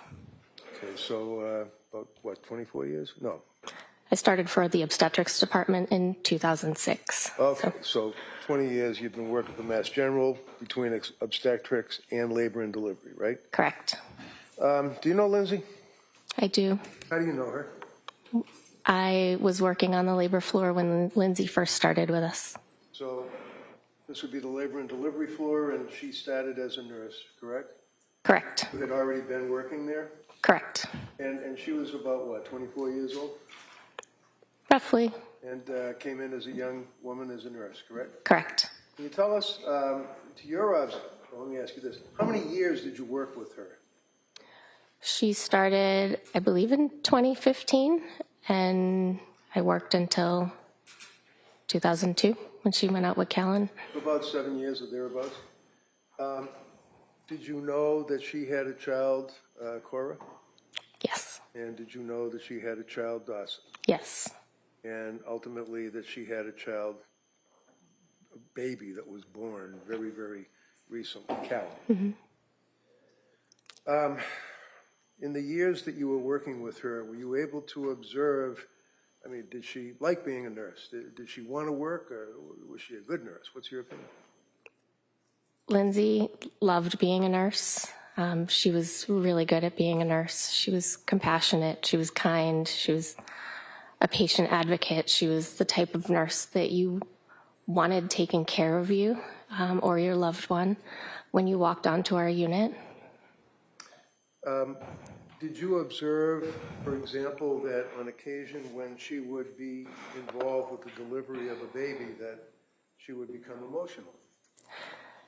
Lindsay was often emotional during birth of complete strangers. She would cry and she would just say that was so beautiful. You could just tell that she really loved being in that setting. Over those years, right up until the time of Callan being born, fair to say that you stayed friendly with her?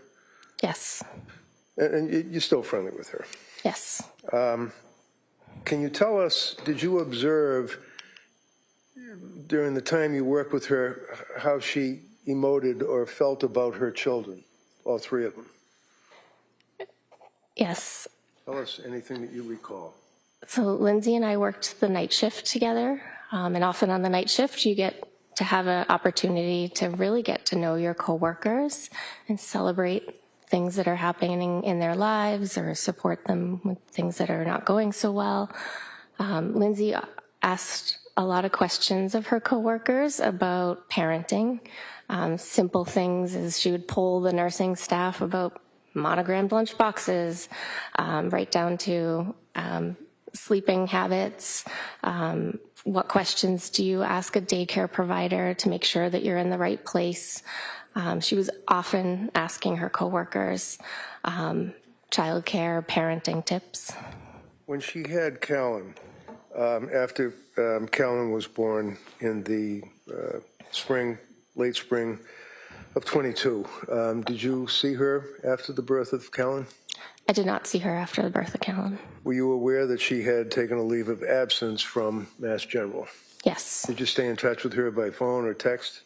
I briefly kept in touch through text. After Callan was born, I reached out to her and I asked her for her address and how she was doing so I could send her a gift. And then a few months later, she circled back to me to thank me for the gift that I had sent her. Do you recall an incident on one occasion where she was looking or monitoring one of the children and the child was crying and you observed what happened after that? Yes. Tell us about that. Lindsay often checked in on her kids while they were sleeping at night. Again, we worked the night shift, and she had the ability to look at her phone and see what Cora or Callan were doing in their cribs, and she shared that with a lot of us.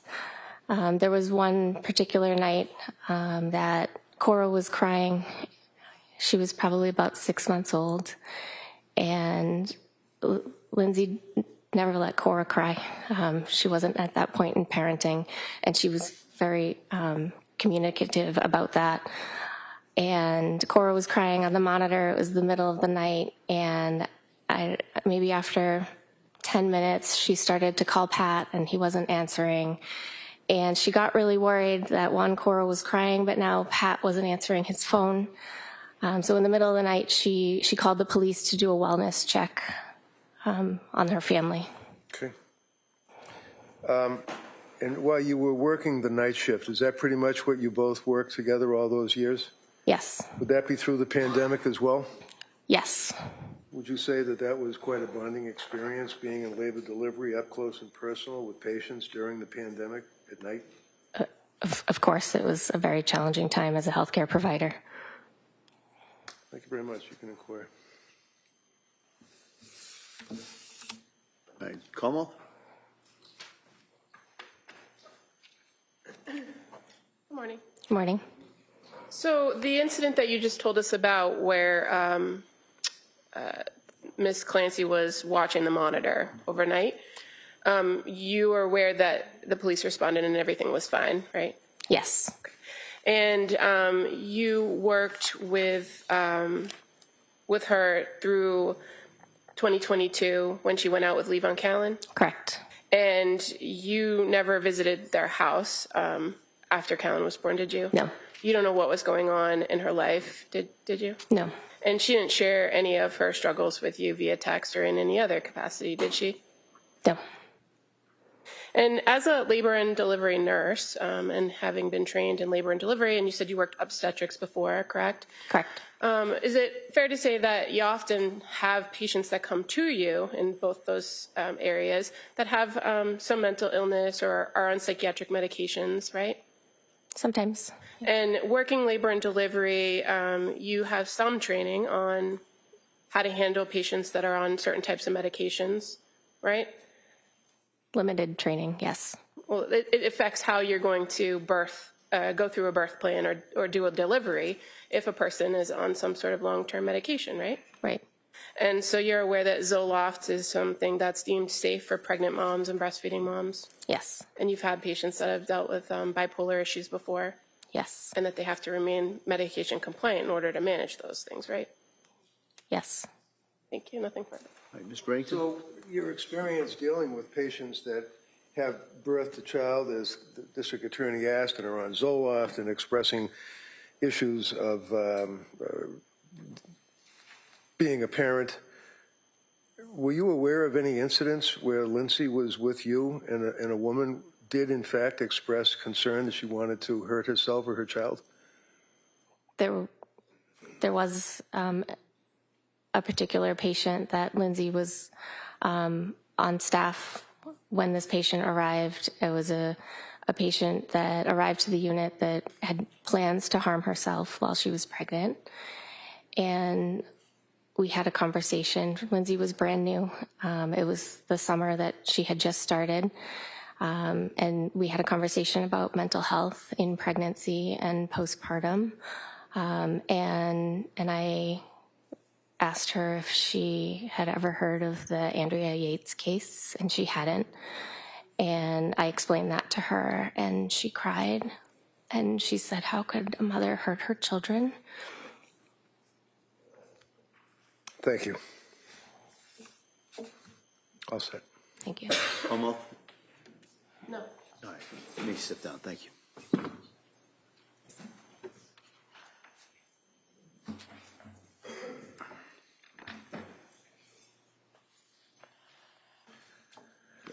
Counsel. Yes, Your Honor. Ms. Oleszka, please. Oleszka, O-S-E-G-A.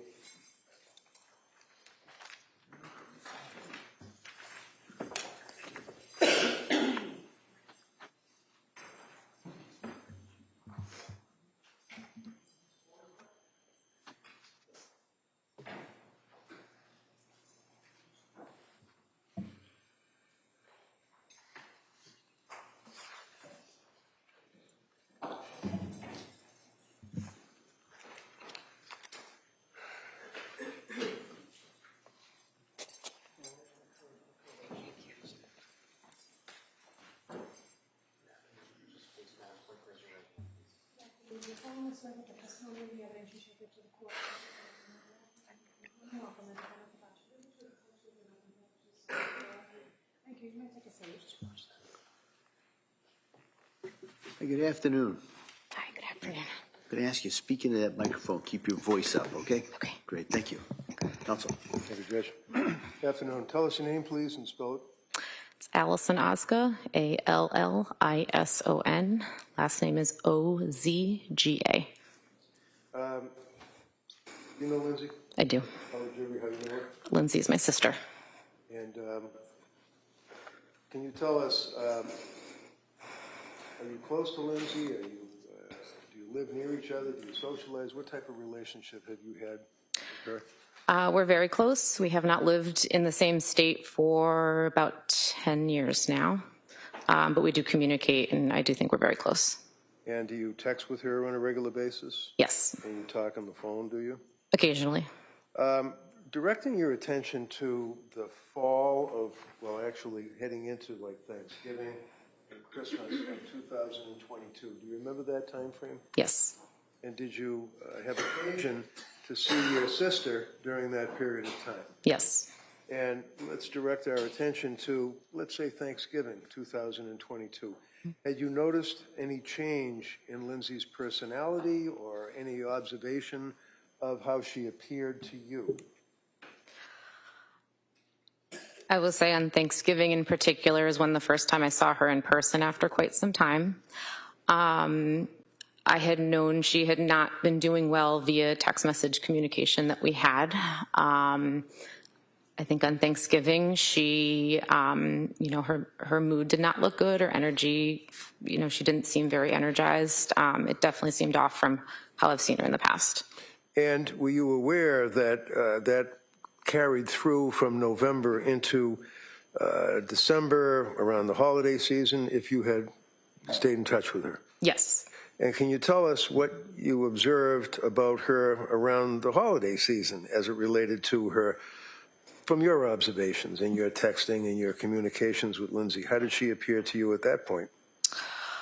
The beginning of December, it seemed like she very much decompensated. I do remember her saying at one point at the beginning of December, something along the lines of, I'm in a really tough spot.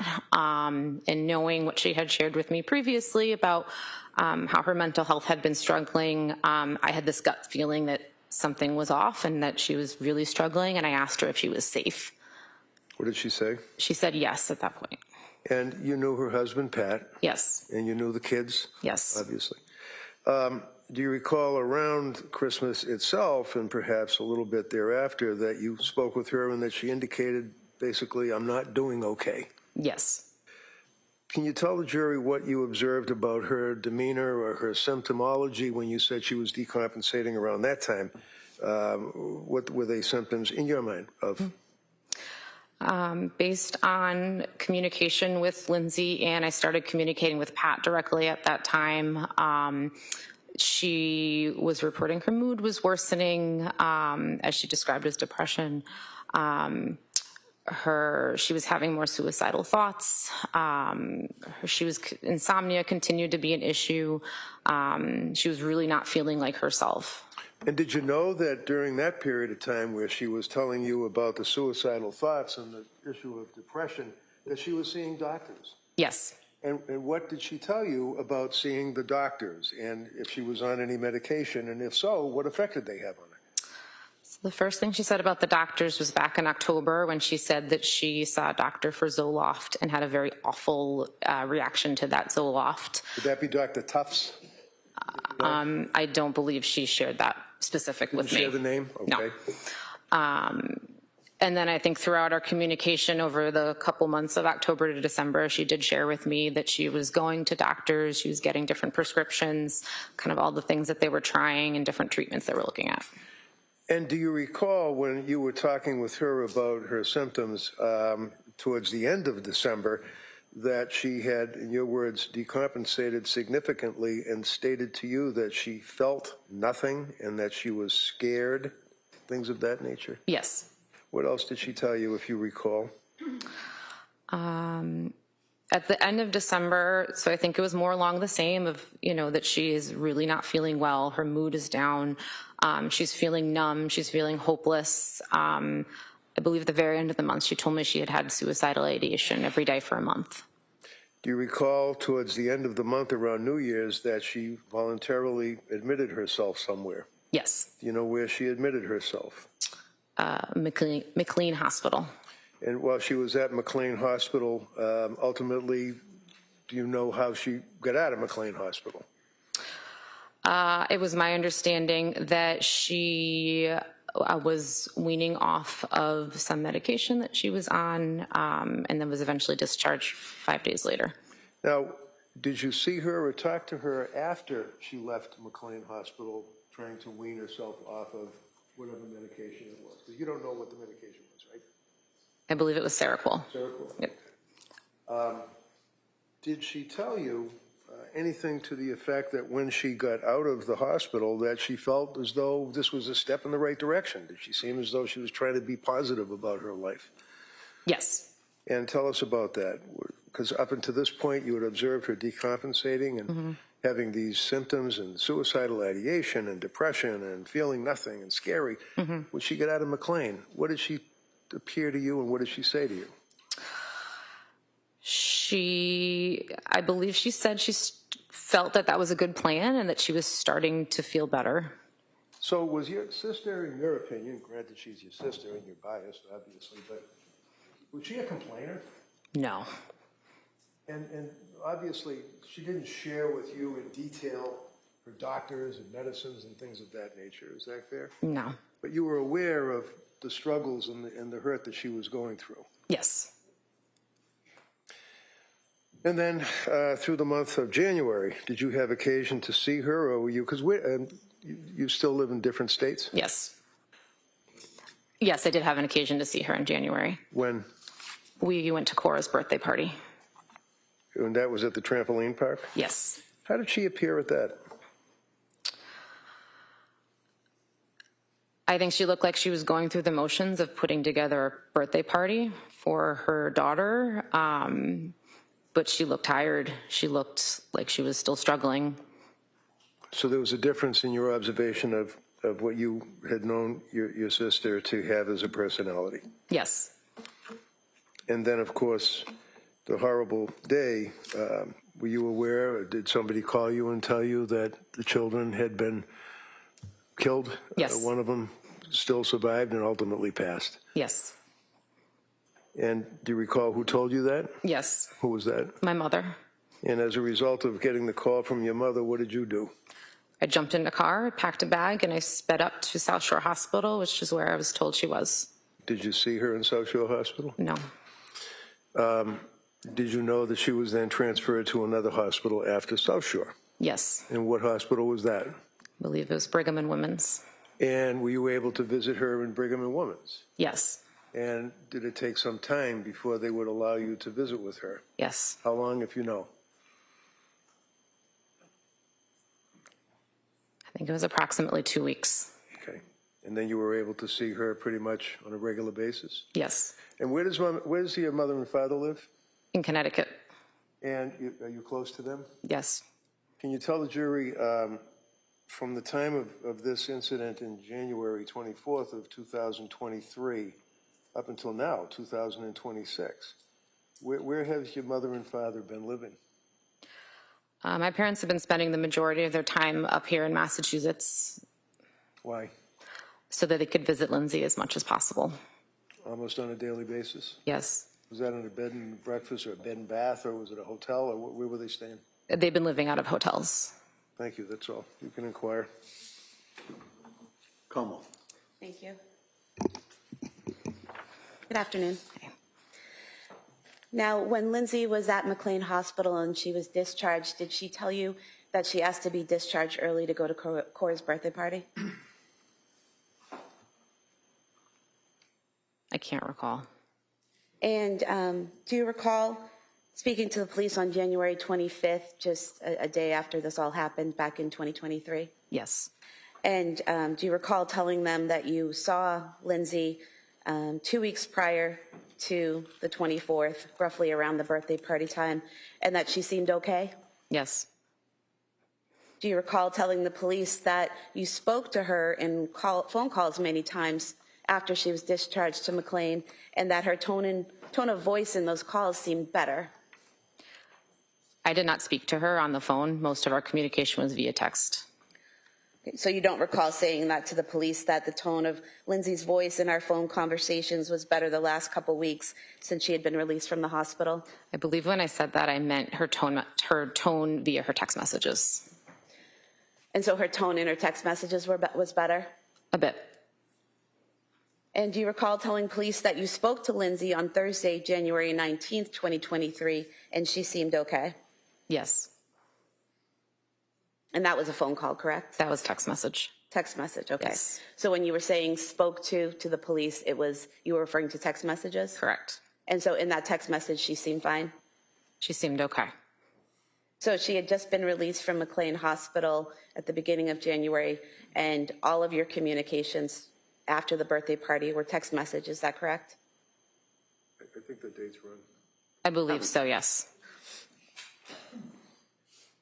And just so we make sure we have the date correct, after she was discharged from McLean in January of 2023, up until January 24th, 2023, all of your communications were via text. Yes.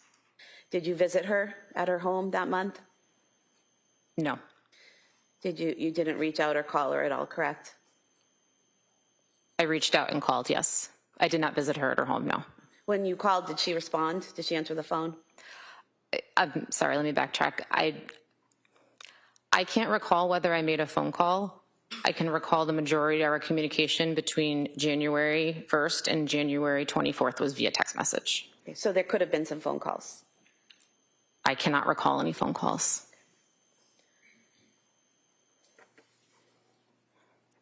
You are a licensed social worker, correct? Correct. And you're a mandated reporter, correct? Yes. And at any point in time between January 1st, 2023 and January 24th, 2023, did you have enough concern about the safety of the kids or the safety of your sister to file a report as a mandated reporter? No. Thank you. Mr. Reagan? All I have, Judge, thank you. Okay, thank you. Let me step down.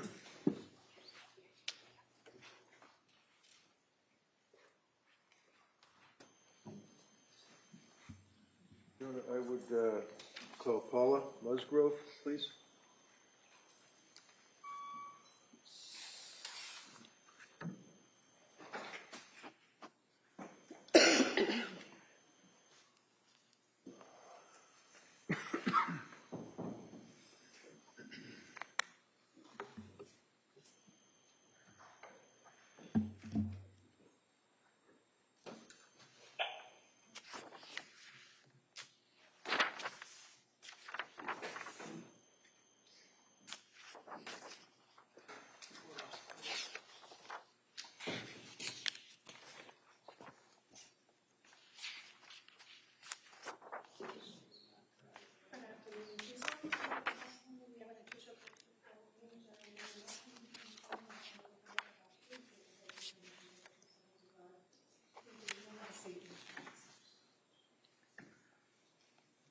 All right, good afternoon.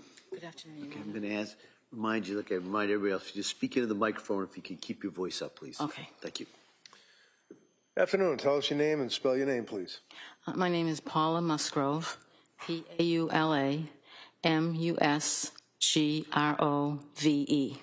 And Mrs. Musgrove, fair to say that you are Lindsay's mother, Yes, I am Lindsay's mother. and your husband is here as well in the blue shirt, correct? Yes, You've been here for every day for the trial, is that correct? yes. I just have a few questions for you. Obviously, you tell us about Lindsay when she was a kid. Was she a good kid, good student, that type of thing? She was a very good kid and an excellent student, very excellent student all through school, through high school, college. Yes, excellent. Ever been in trouble, law enforcement or schools or discipline or anything? No. Were you aware of her husband, Pat? Yes, And obviously, you knew when they got married, when they were dating and things of that Yes. nature, right? Went to the wedding, obviously. yes, Fair to say that you were close to your daughter and Pat, yes, and you knew, obviously, the grandchildren? yes.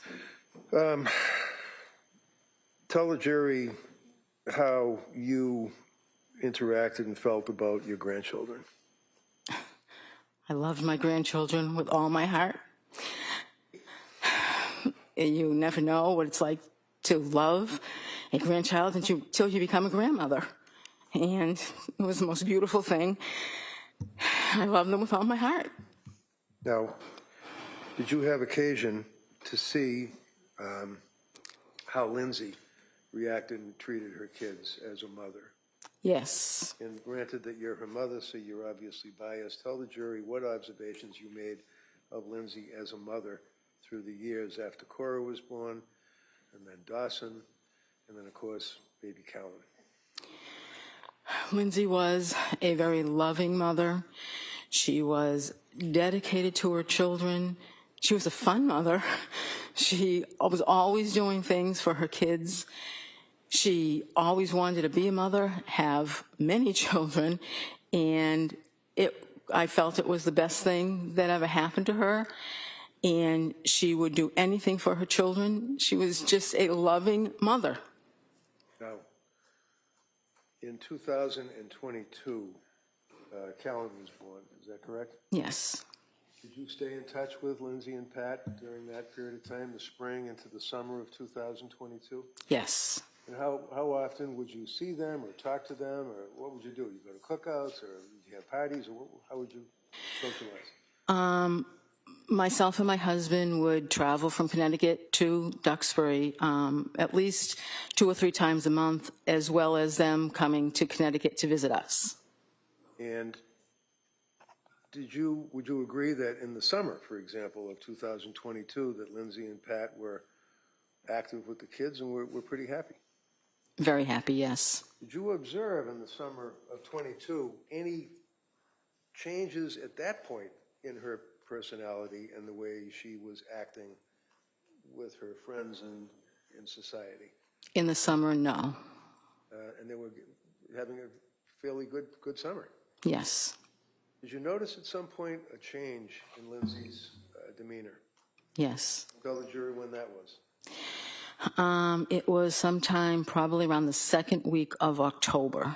What happened that you noticed? I noticed that she had become very anxious. She told me she was anxious about going back to work because Callan was having trouble taking a bottle and she didn't feel right about leaving him. And as a result of that, did she tell you that she was going to put off going back to work? Yes, she told me she was applying for an extension. Now, did you know at that point that she was going through any issues involving depression or anxiety or having any suicidal ideation or anything like that? At that point, no. At what point, if any, did you become aware that your daughter was suffering from this symptomology? In late October. And how did that come about? She sent me a text message.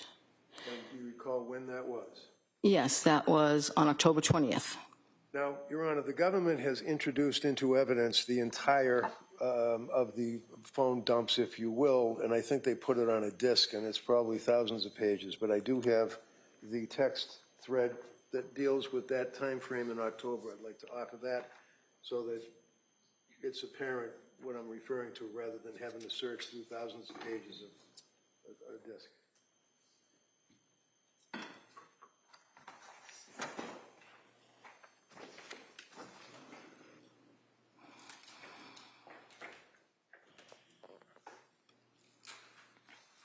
No objection. Okay. They may be admitted. So approaching, let me after this thing.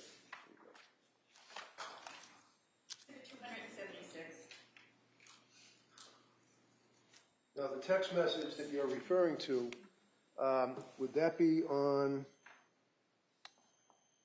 October 20th of 2022? Yes, And do you have that on your phone right now? I do. Can you just pull that up for us? I can. Just give me a moment. Okay, I have it. Kelsey, do you have a copy maybe that she could look at? Oh, I have a copy. Yeah, that might be easier for the witness. So I'm going to approach you with this board and ask if this is a copy of the text that you're referring to. Yes, it is. Would you read that for the jury? Mom, will you please come up and stay with me for a bit? I'm really sick. Something is wrong. I had horrible insomnia all night, and I just don't know how I'm going to get through the day. I started taking the medicine my doctor prescribed for anxiety, and I think it's made things worse. It's just really scary, and I don't want to be alone. You want to write off this? Objection. It's already in evidence. What do we mark it for identification? Is that text within the? I'd rather have it in the board. Well, I know you would, but we already have the. They want a little training. Can I just talk to the board like? No, we're going to mark that for identification. The text that is been referred and read to is within Exhibit 276, which was just offered. I'm sorry, which is what?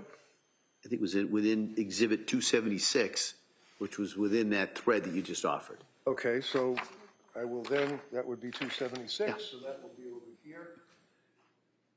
As a result of receiving that text, did you then come up to? Hold on a second. Exhibit W for identification. Yeah, okay. Oh, thank you. All right, thank you. So as a result of that, did you come up to Duxbury? Yes, same day. And tell us about that. What happened that day at the end of October? Lindsay had been, I believe she went to the emergency room that day, and she had come home. She was feeling a bit better. She told me that she couldn't sleep, she was very anxious, and she was afraid. And how long did you stay with her? At that point, Yes. I believe at that point I stayed for about a week. And was your husband with you? He came later. He didn't come directly with me then because he was still working, so he came later. I never asked. What did you do for work? I worked for Weight Watchers. And you're retired? Yes. How about your husband? Is he working now? He recently retired. And what was the nature of his work? He was in photography, What kind of photography? school picture photography. For yearbooks and things like that? Yeah, and school pictures, and you had your kids' pictures taken. And he just recently retired. Yes. Is it fair to say that during the month of October into November, into the holidays in December, that you and your husband would stay with Lindsay and the kids? Yes. I stayed more than my husband because he needed to go back home to work. Sure. While you were staying with Lindsay, can you tell us your opinion as to her condition? Was it decompensating? Was she getting better as time went on through November and December into the holidays? Through November into December, it was not getting better into the holidays. And you knew she was on medication at that point? Yes. You knew she was seeing doctors at that point? Yes. So tell us, is there an incident that came to your mind that you recall that occurred on one evening that indicated to you how seriously she was suffering? There were many. One particular evening that was disturbing to me was that, she was afraid. She was afraid to be alone, and she actually asked if she could sleep with me. When was that? That was late November, early December. And did she indeed sleep with you on that occasion? She did. Continuing on through the holidays, did you you guys get together for the holidays, Christmas or Thanksgiving, if you recall? Yes, I was down there probably most of December through Christmas Eve, and then I left on Christmas Eve to come home to see my other daughter and her family, and then Lindsay actually came to my house later the day on Christmas Day. Was she with Pat? Yes. Okay, and the kids? Yes. During that period of time, did you make further observation as time went into January? Oh, back it up. At some point, she voluntarily went into McLean Hospital? Yes. You knew that? Yes. How did you know that? I was there. What do you mean you were there? I was at Lindsay's house staying with them. You take care of the kids? Yes. And it's fair to say that Pat's parents, mom and dad, also stepped up, taking care of the kids, helping out during this period of time? They were there, I guess, when we weren't there. I didn't really see them, but. Right, because you guys would be different time frames. Right. But you all were pulling together as a family, is that Right. correct? January, leading up to January 24th, do you recall, and can you tell the jurors what, if any, observations you made of Lindsay and her condition? Lindsay had lost a lot of weight. She had become, during this whole time, paranoid about different things that really she shouldn't have, really weren't logical to become paranoid about. She would mention that this wasn't her mind. She would say to me, this isn't me. I've never been like this before. And I would agree because she wasn't. She was attempting to go through the motions of her day, take care of the kids as best she could. She didn't want to drive. So at times when Pat didn't go pick the kids up at school, I would drive Lindsay to pick the kids up at school because she was afraid to drive. Did she express to you concern that in this time frame that people at the school, teachers and other people would be able to know what she was thinking and would think that she wasn't a good mother because she was sick? Yes, she said, the school knows something's going on because I'm not driving my car. They see that I'm not driving my car to pick the kids up. Do you recall the end of January that she made a statement to you about the medication, in her opinion, what it was doing to her mind? Yes. What did she say? She said that she couldn't remember anything. The medication was pretty much just destroying her mind, and it wasn't her. She said, this isn't me. I just want to feel better and enjoy my kids again. Now, I know that this is difficult. In December of 2022, do you recall the time that you were in the kitchen with Lindsay and Patrick and she made a statement about her state of mind to her husband, Pat, and you were there? Yes. I know it's difficult. Just tell us what you remember. I remember her being very nervous. I remember her saying, I just have to tell you guys something. And then she told us. What did she tell you? She told us that she had thoughts of harming the children. Thank you very much. Why don't we take the afternoon recess at this time? We'll come back for cross-examination. All right. So, ma'am, you can step down. Thank you.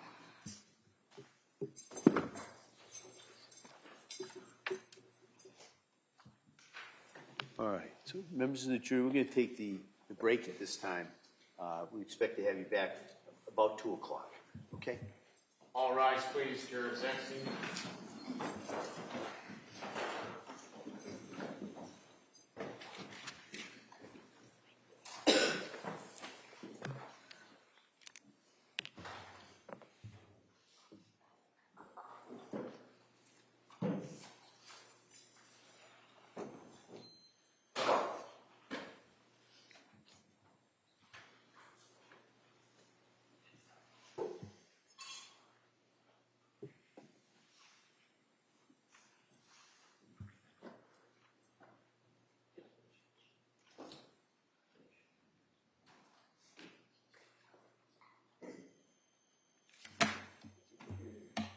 Council, can I see you just for a second, just kind of time-wise?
court is back in session. You may be seated. Your Honor, for the purpose of the record, we return back to the trial, Commonwealth versus Lindsay Clancy. All parties are present, excluding the jury. All right, before we proceed with this, could I just see counsel briefly sidebar?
All right, so we ready for the jury? Yes.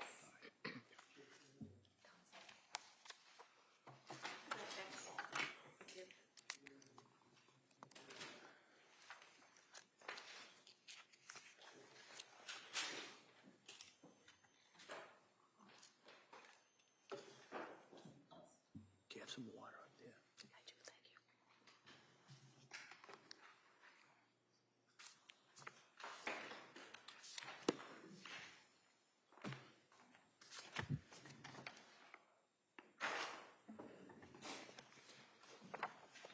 Court, all rise, please. Jurors.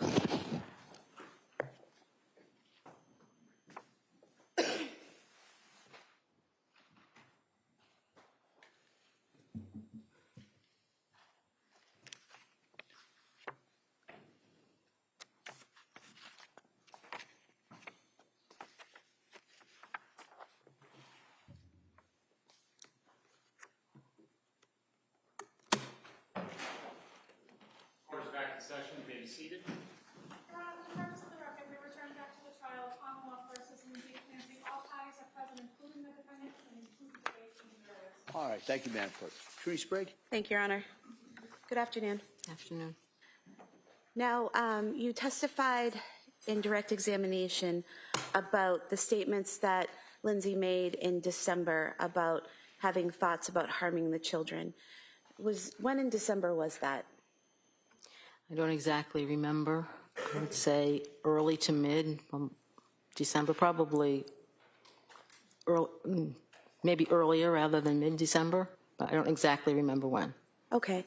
And when she made the statement that she had thoughts of harming the children, did either you or Patrick ask her what she meant by that?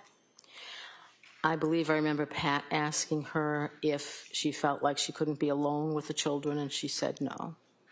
And after she made those statements, did you have any thoughts about committing her? No. Did you have any thoughts about having her come stay with you in Connecticut away from the children? No. Were you concerned for the children's safety at that point in time? No, because I was there. Okay. And you were asked about some text messages in October, and those are now an exhibit, I believe. Exhibit 276. And so you talked about the text on the 20th when she asked you to come and she was having a hard time, right? Yes. A day before, on October 19th, she had sent you a different text message stating, "Hi, Mom, would you ever consider coming to stay with us for a couple days at a time to help with childcare so I can work?" And talking to a therapist and doing a lot of thinking, I actually think going to work will help me, but it's really hard with nurses' hours to get childcare that we need. I'm thinking if you could come like Sunday to mid-Tuesday, it'd be really helpful, just a thought. Do you remember that text the day before? Yes. And did you agree in a text message that you said I can come and help out? Yes. And then after that, that next day is when she said she was having trouble and wanted you there then, and you went that day, correct? But you said you were there for about a week, but there's a text on October 20th that's not included in this exhibit, where on October 24th at 2:36 p.m., you send a text to her saying, "How are things today?" And she responds, "Good." You remember that? Yes.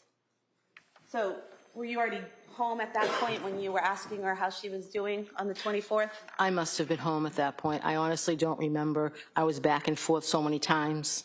So the time frames are really jumbled in my head as far as how long I stayed any particular time.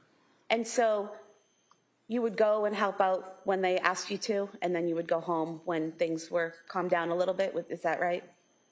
Not exactly right. No? And she did say on the 24th that she was doing good that day, correct? I don't recall, but if that's what the text says, then. Here you go, if you can look at it. Yeah.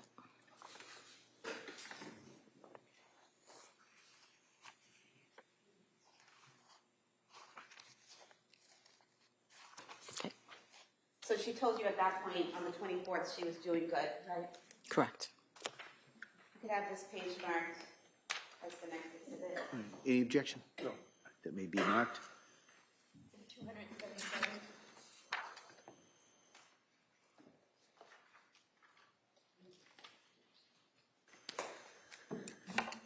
Now, you talked about a time when you went to her home and you actually ended up sleeping with her because she didn't want to be alone. Was that October 20th visit? No.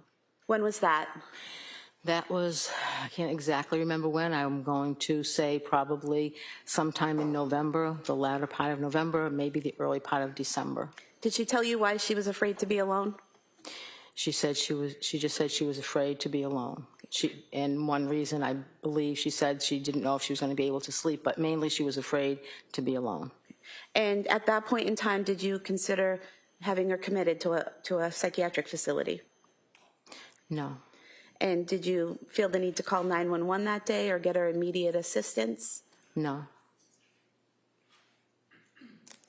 You mentioned that in January you saw her and she lost weight.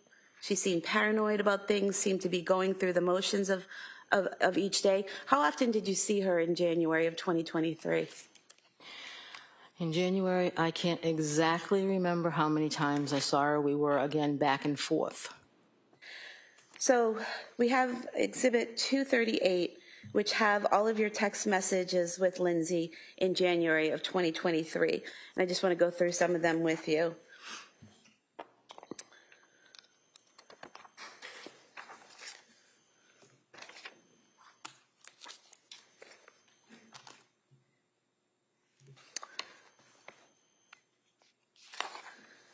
So on page 17 of the exhibit, this is on January 4th, 2023, so the day before she was discharged from McLean, and she sent you a text stating, "Think I'm coming home tomorrow evening, !"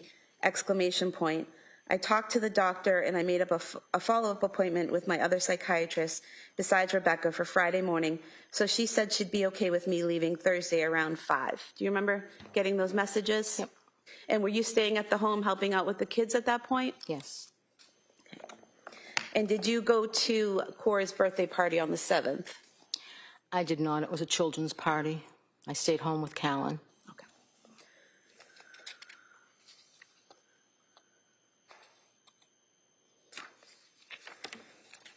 And do you recall when you went home?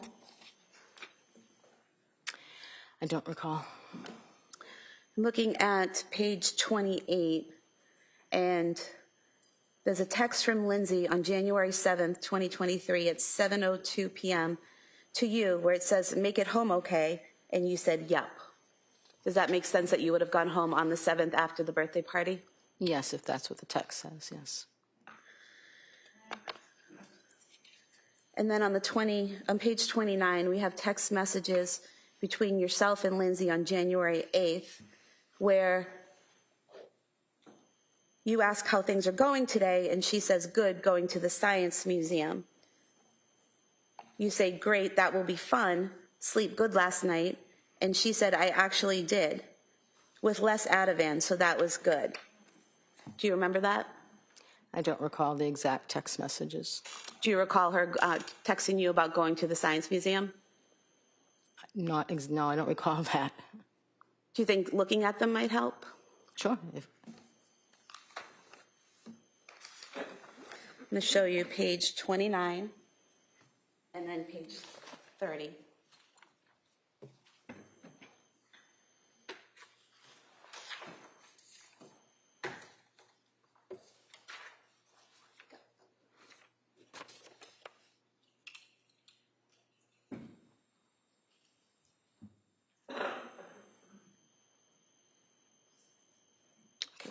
Does that refresh your memory? That's what the text says, yes.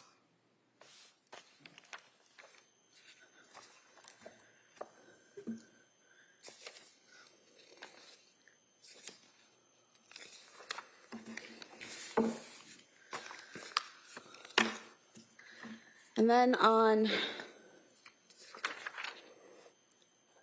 page 34, you ask how the museum was today, and Lindsay sent you some photographs and said it was fun, the kids really liked it. Do you remember that? I don't really recall the Museum of Science experience or text, but if they're there in the text messages, then they were sent, yes. Okay. Then on page 39, this is January 10th. You say at 9:48 a.m., good morning, how are you doing today? And Lindsay responded, good, at the gym with the kids. You said, nice, still sleeping good. And she responded, pretty good, yeah, not perfect, but enough. And you said, are you feeling any better during the day? And she said, so far, a little bit.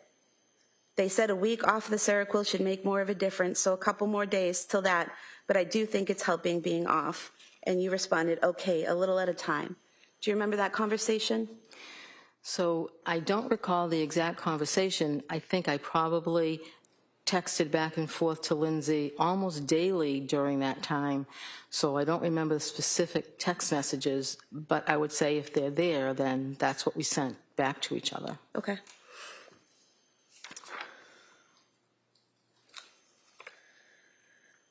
And then there were further text messages that day.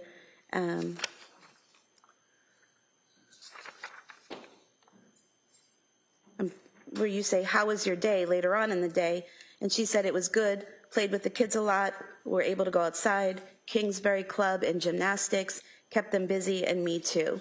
So do you remember her talking to you during that time about going to gymnastics and going to the Kingsbury Club and things like that with the children?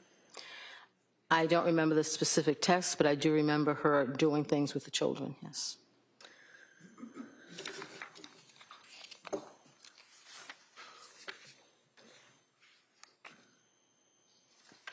Then on January 11th, the following day, you sent a text, excuse me, how are you feeling today? And she responded with a photo of Callan drinking out of a Mary Lou's cup, saying we have another Mary Lou's fan. And you said decaf looks like he's enjoying it. And then later on you asked again, how are you doing today? And she said, hi mom, doing all right, nothing new really, just taking it day by day. You said still feeling a little better, and she said a little bit. You said sleeping okay. She said not great last night because Cora was up with a bellyache. Do you remember that? So again, we texted so many times daily, twice daily, maybe 3 times daily. So I can't say that I remember the specific text. I do remember the picture of Carolyn with the Mary Lou cup because that stands out in my mind. But the specific text going back and forth, we just did it so often that I can't say I remember the specific text you're reading back to me. Okay. But again, if they were there, then we sent them. Right. And do you remember Lindsay, talking to you about Cora having stomach issues during the month of January? Yes. And belly aches off and on? Yes.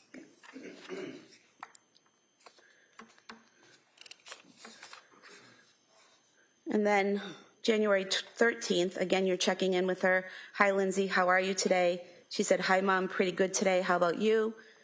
You asked about the little ones, and she said, all good, went to the gym this morning, just hanging out, and now they have no school today. And then the following day, again, you're checking in. Hi, Lindsay, how's your Saturday going? She said, hi, Mom, it's going well, just hanging out. It's yucky here. So these are like daily check-ins that you're doing, checking in on her, seeing if she's okay, seeing if she's feeling better, seeing if she's sleeping well, things like that, right? Yes.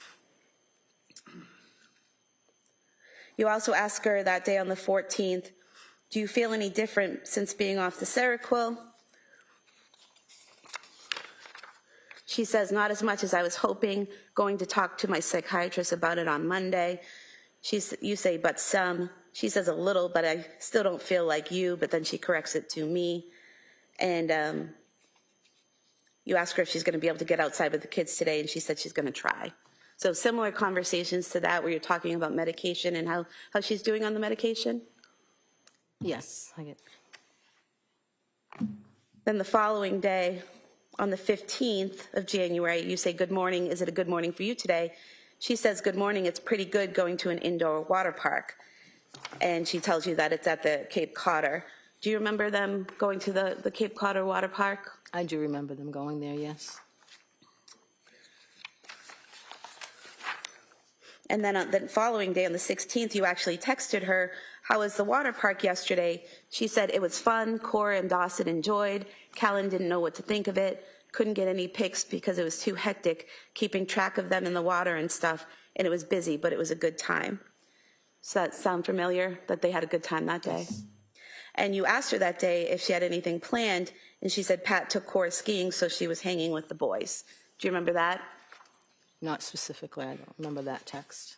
She, that same day, sent you some photographs of Dawson doing a drawing of a firefighter and Callan. Do you remember receiving those? I do remember the pictures, yes.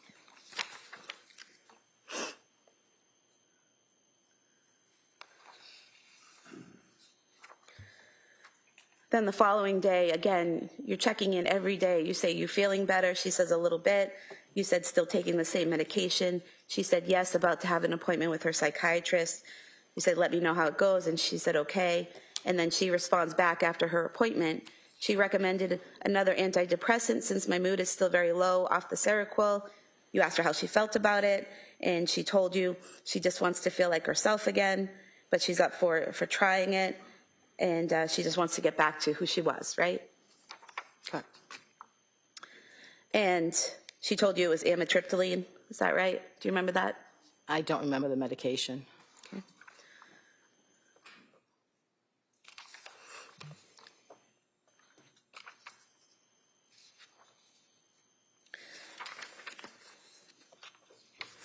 Then on the 18th, January 18th, again, you're reaching out.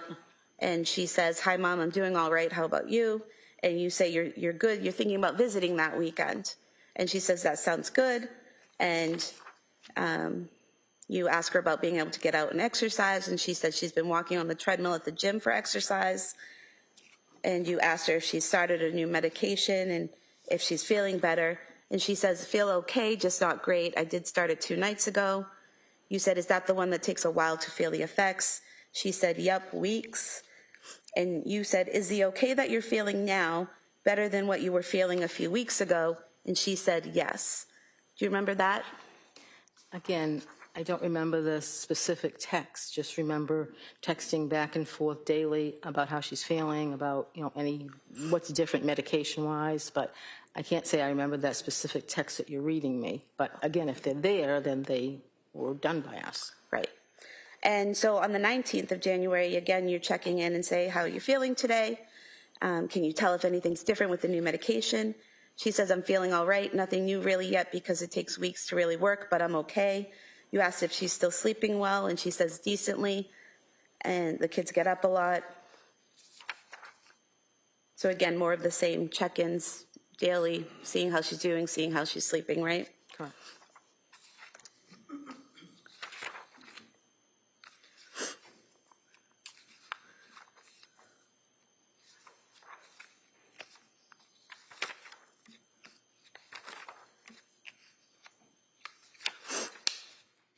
And then on the 20th, you reach out, is it pizza and movie night? She says just pizza and playing.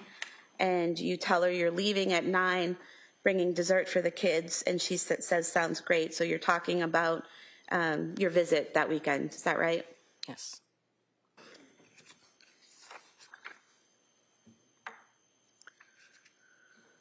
And in these texts prior to the visit, you say that it's been a while since you've seen them. So it sounds like from these texts, you're checking in with her every day from January 7th, 2023, all the way up to your visit on January 21st, 2023. You're checking in with her. So you're at home in Connecticut from the 7th until the 21st. Correct.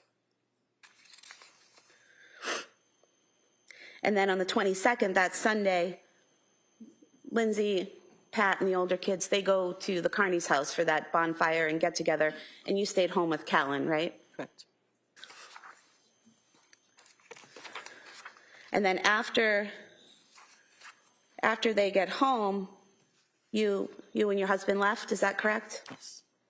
And on the way home, you texted on January 22nd, 2023 at 7:55 p.m., enjoyed seeing everyone this weekend. Nice to see you doing better. Is that correct? If that's what that says, yes, that's correct. I don't exactly remember the text, but yes, if that's what it says, yes. So from your text, not saying she was doing great, but she was doing better than she was, according to your text, or appeared to be. The text from me was meant to encourage her because I didn't think it did any good to discourage her. So the text was meant not necessarily what I actually observed that weekend, but it was meant to encourage her because I was encouraging her to do things with the kids to kind of try to get back to normal. So it's not necessarily a representation of exactly what I observed that weekend. But that weekend, she was able to go to a friend's house with the older kids and Pat and spend a few hours there, correct? Correct. And she was able to do activities and hang out with you and your husband. There's a photograph and evidence of the two of you sitting on the couch smiling and hanging out together. So you were able to interact with her, correct? Correct. The photograph was taken by Cora because Cora wanted to use my phone and take her picture. So Lindsay and I were going to put a smile on our face and let Cora take a picture. Yes, but again, there was other observations I made that weekend, but it was not, I didn't think it was in Lindsay's best interest to discourage her or point out those because she was making every attempt to feel better and to do things to make herself feel better. So as a mother, I was encouraging her. Well, you didn't say, I hope you feel better, or you're going to get there, or you're doing it. You actually said, nice to see you doing better, correct? That's what you wrote? Those were my encouraging words, yes. And from January 7th up through January 22nd, Lindsay repeatedly told you she was doing okay, she was feeling a little bit better. Not completely better, not 100%, but she kept telling you, I feel a little bit better, I feel a little bit better. You even asked her, is the better you're feeling now better than a few weeks ago? And she said yes, correct? That's correct without my observation of her. And what she was responding to you in text, correct? Correct.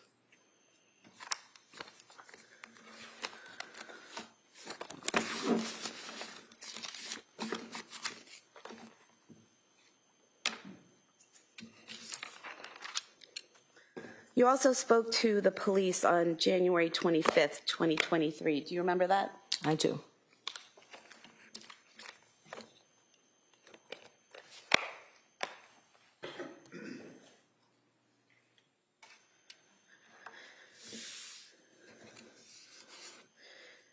Do you remember telling the police that Lindsay seemed to be improving since leaving McLean? I do not recall. I remember speaking to the police. I had just found out what had happened, and I was pretty much in shock. So anything I remember, honestly, I remember 2 things I told the police. Anything else that you have there, I must have said, but I don't recall them. I've been going through my mind. I can honestly recall 2 things I told the police during that interview. I was pretty much in shock. Okay, so do you remember telling them that she seemed brighter lately? I don't recall.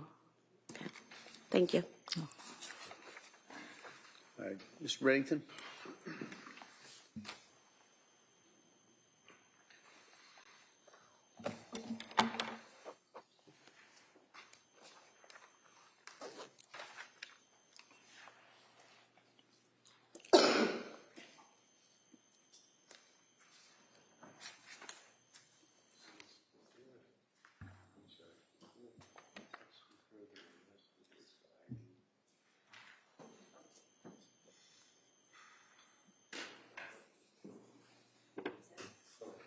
What do you want?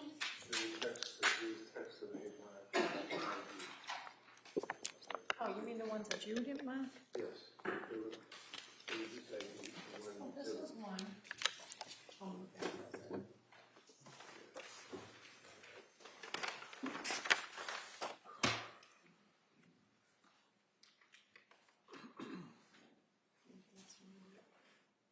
That's all right, I can check later.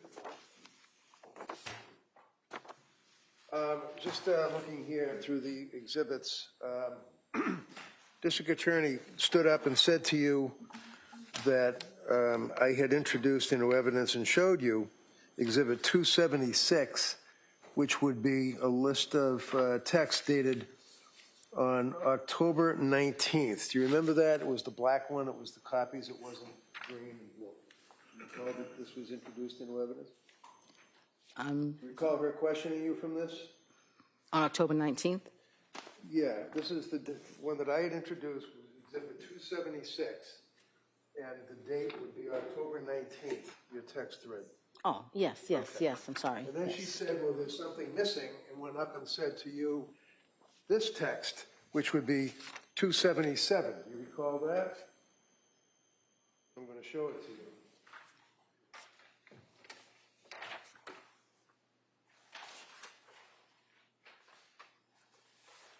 Yes. Okay.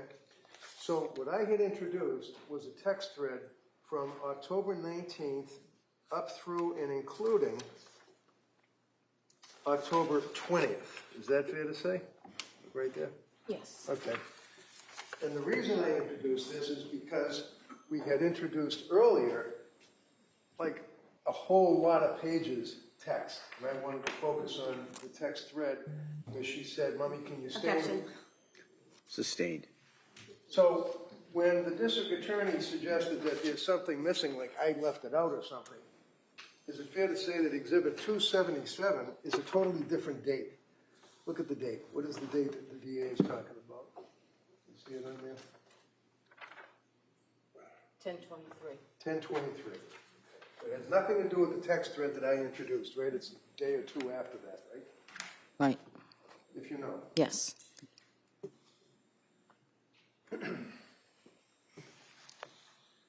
Now, we had introduced into evidence also the Celebrate record as Exhibit 238 that the state police for the district attorney's office had printed out. That is only the month of January. Do you recall that testimony? Yes. Yes. And then I introduced into evidence, or tried to introduce into evidence, all of the texts between you and your daughter, right? Yes. I think, Your Honor, that's what's, thank you. Okay. This was, I attempted to introduce it, it was objected to, I believe, and it was marked for identification. I would now like to re-offer this in its entirety. Let's see counsel sidebar, please.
78, formerly used.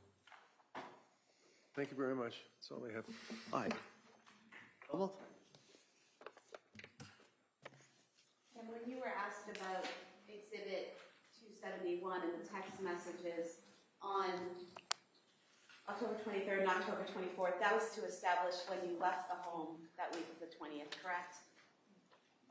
Because you said, how are things today? And she said, good, implying that you were no longer with them, correct? I believe so, yes. Thank you. All right. Anything on that, counsel? Oh, no, thank you. All right, thank you, ma'am. You sit down. Thank you.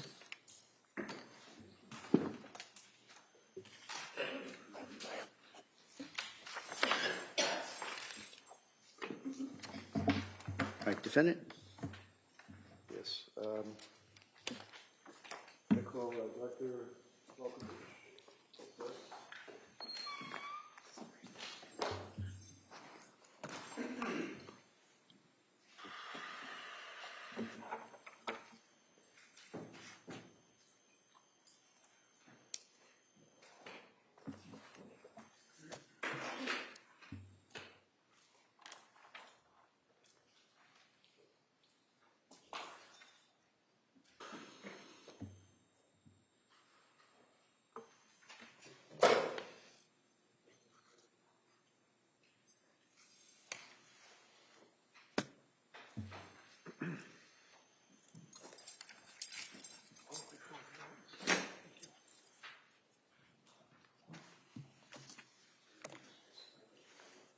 Good afternoon. You solemnly swear that the testimony in the evidence you should give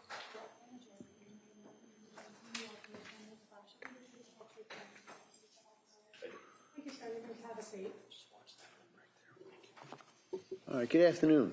All right, Mr. Rankin, why don't you hold off? I'm going to give an instruction. Oh, sure. At this point. Yep.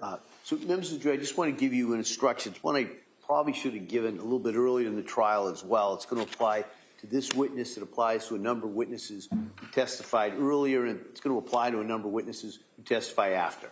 And it's in regards to expert witnesses. All right. So, generally, in cases that are tried in our courts, witnesses may testify only to facts that are within their own personal knowledge. Right? That's things that they've personally seen, heard, or felt. However, in a variety of cases, issues arise that are beyond the experiences of laypersons. In those type of cases, we allow a person with specialized training or experience called an expert witness to testify, and to testify not only to facts but also to opinions and the reasons for their opinions on issues that are within that witness's field of expertise and are relevant material to the case. Because a particular witness has specialized training and experience in their field, does not put that witness on a higher level than any other witness, and you are to treat the so-called expert witness just like you would treat any other witness. In other words, as with any other witness, it's completely up to you to decide whether you accept the testimony of any expert witness, including the opinions that they give. It's also entirely up to you to decide whether you accept the facts that are relied on by the expert, and to decide what conclusions, if any, you draw from the witness's testimony. You're free to reject the testimony and opinion of such a witness in whole or in part if you determine that the opinion is not based on sufficient education and experience, that the testimony of the witness is motivated by some bias or interest in the case. You must keep firmly in mind that you alone decide what the facts are. So if you conclude that an expert's opinion is not based on the facts as you find those facts to be, then you may reject the testimony and the opinion of the expert in whole or in part. You must remember that expert witnesses do not decide cases, juries do. So in the last analysis, an expert witness is like any other witness in the sense that you alone make the judgment about how much credibility and weight you give to that expert's testimony and what conclusions you draw from the testimony. All right? And I'll go into that a little bit more at the end when I go into the more extensive instructions that I'll give you at the end of the trial. All right, Mr. Rankin. Afternoon. Afternoon. Can you tell us your name and spell your name? It's Michael Wolfovich. It's V as in Victor, U-L, F as in Frank, O, V as in Victor, I-C-H. And what do you do for work, sir? I'm an emergency medicine doctor. I work full-time at Newton Wellesley Hospital. Newton Wellesley? Yes. And can you tell us, are you board certified, sir? I am. I'm board certified in emergency medicine. And that would be by the American Board of Emergency Medicine? Correct. And how long have you been practicing emergency medicine? I did 3 years of residency, and this is my 13th year as a full-time attending. And you're presently employed, where is it? Newton Wellesley Hospital primarily, and then I do some additional shifts at Emerson Hospital in Concord. How about medical school? Where'd you go to med school? St. Louis University School of Medicine. And what year did you graduate? 2011. Obviously licensed in the Commonwealth. Yes, sir. In the course of your training and experience, sir, do you work full-time in a particular field of medicine?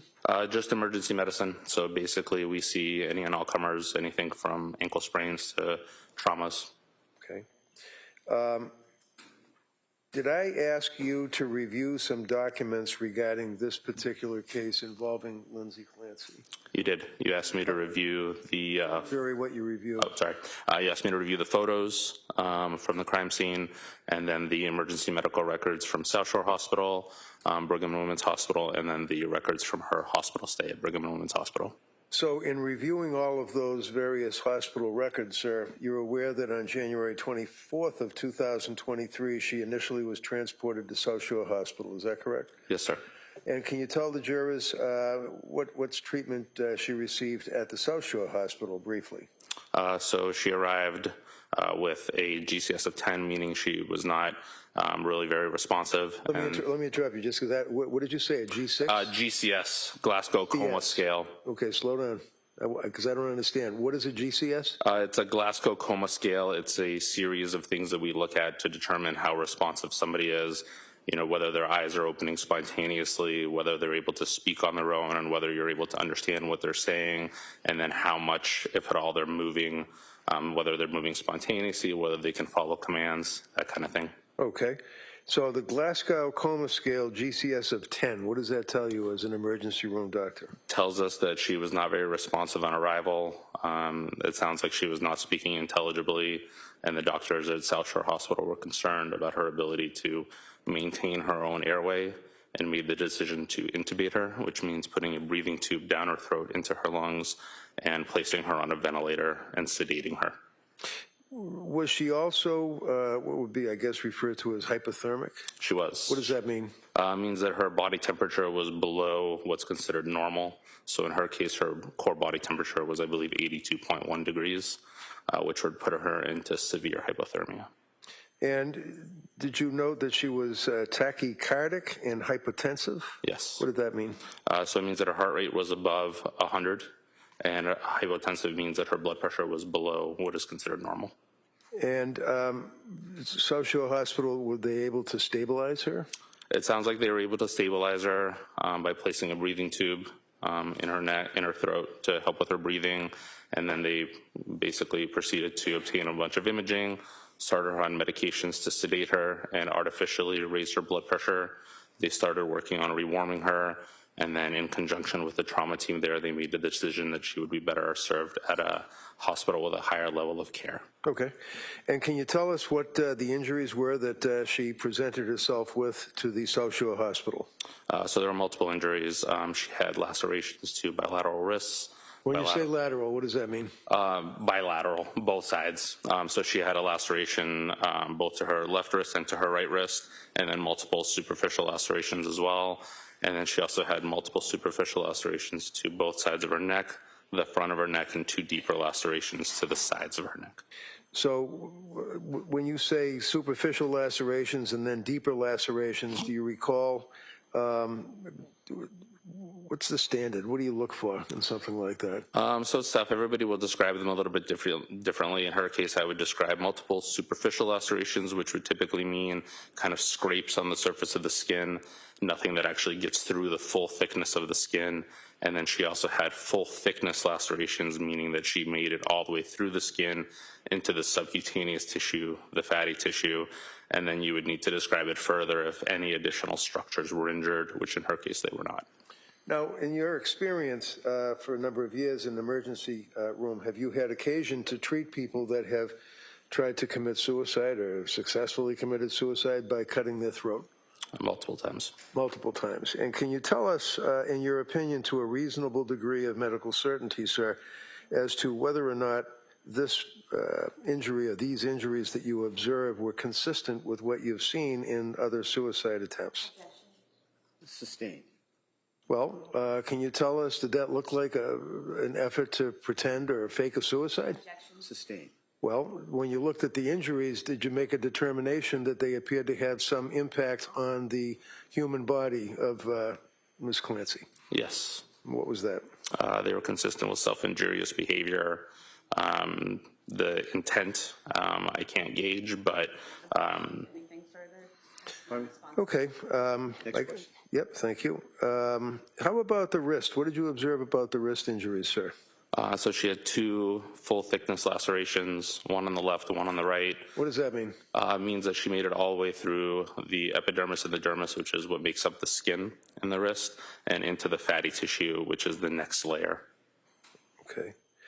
Are you familiar in your experience, sir, with hesitation wounds in a suicide attempt? Yes, to some extent. What does that mean?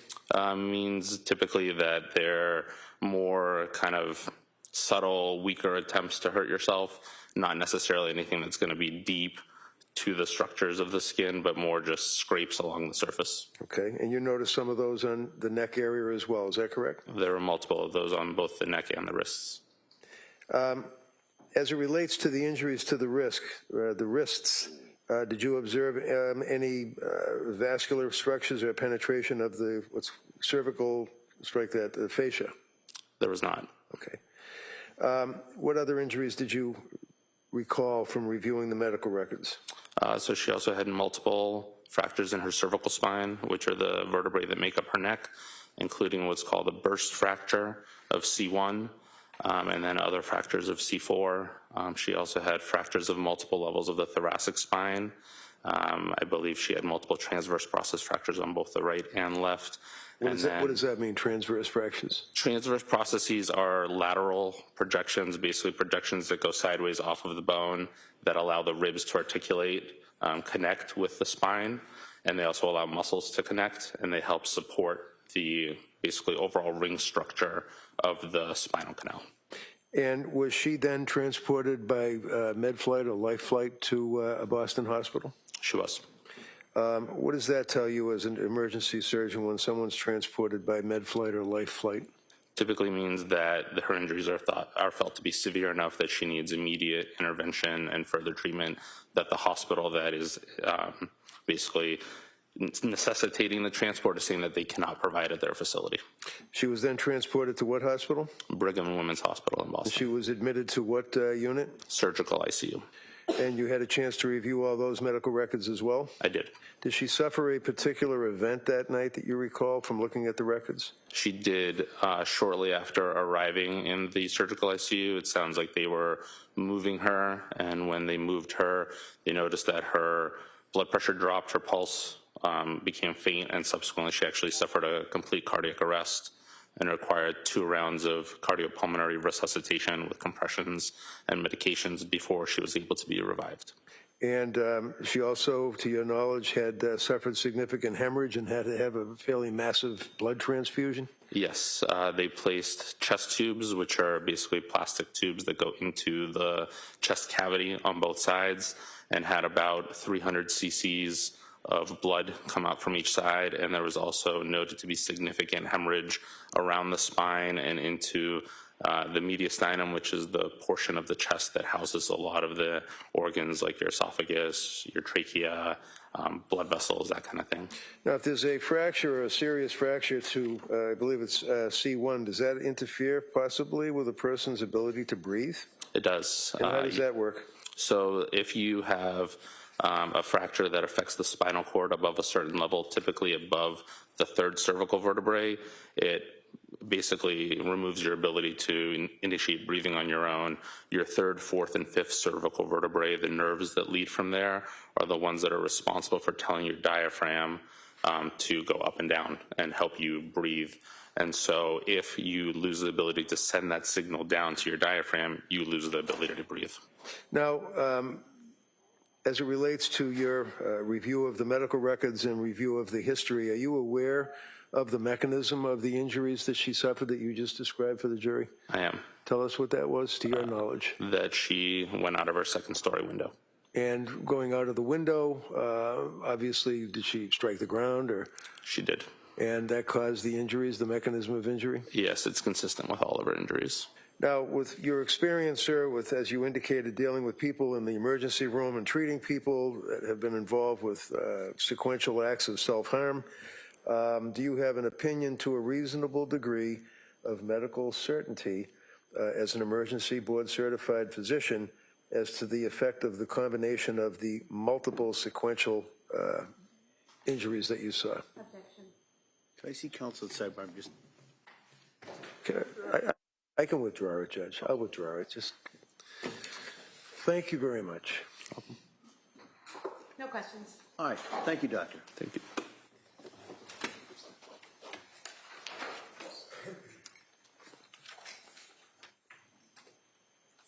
All right.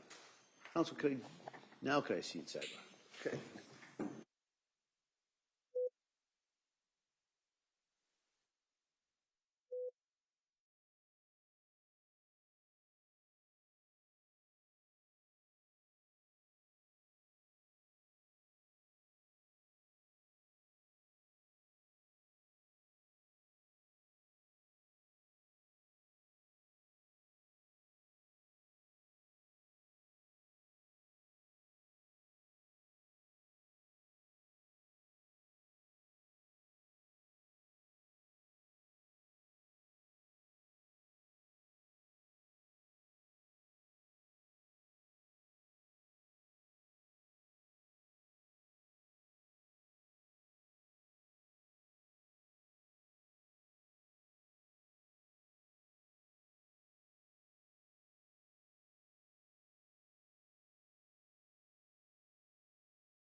All right. Members of the jury, I told you it was going to be stop and start, right? So we're going to stop now, but we're going to stop now for the day for you. I'm going to come back. I've got to talk to counsel about setting some things up logistically for tomorrow. All right. So tomorrow, the plan would be, hopefully we'll start right at 9 or right as close as we can. And we'd hope to have a pretty full day in regards to the witnesses. All right. So I'm going to excuse you till tomorrow at 9. I'm going to remind you, don't talk about this case, Don't read anything about it or anything about any similar cases. Don't do any research. Don't listen to anything. Don't post anything. You kind of know where I'm going, right? So I'm going to ask you to follow those instructions again. I'm going to give you those questions, and I hope you have a nice evening. We'll see you tomorrow morning. Okay? Thank you. All rise, please, for your executive.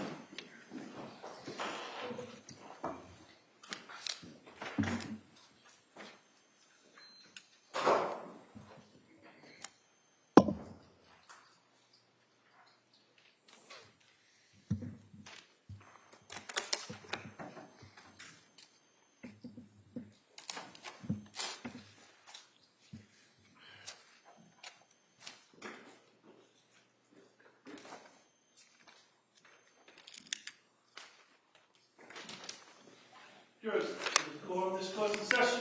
Please seated. Hey, Counsel, I see you sidebar just really in regards to tomorrow, not very long.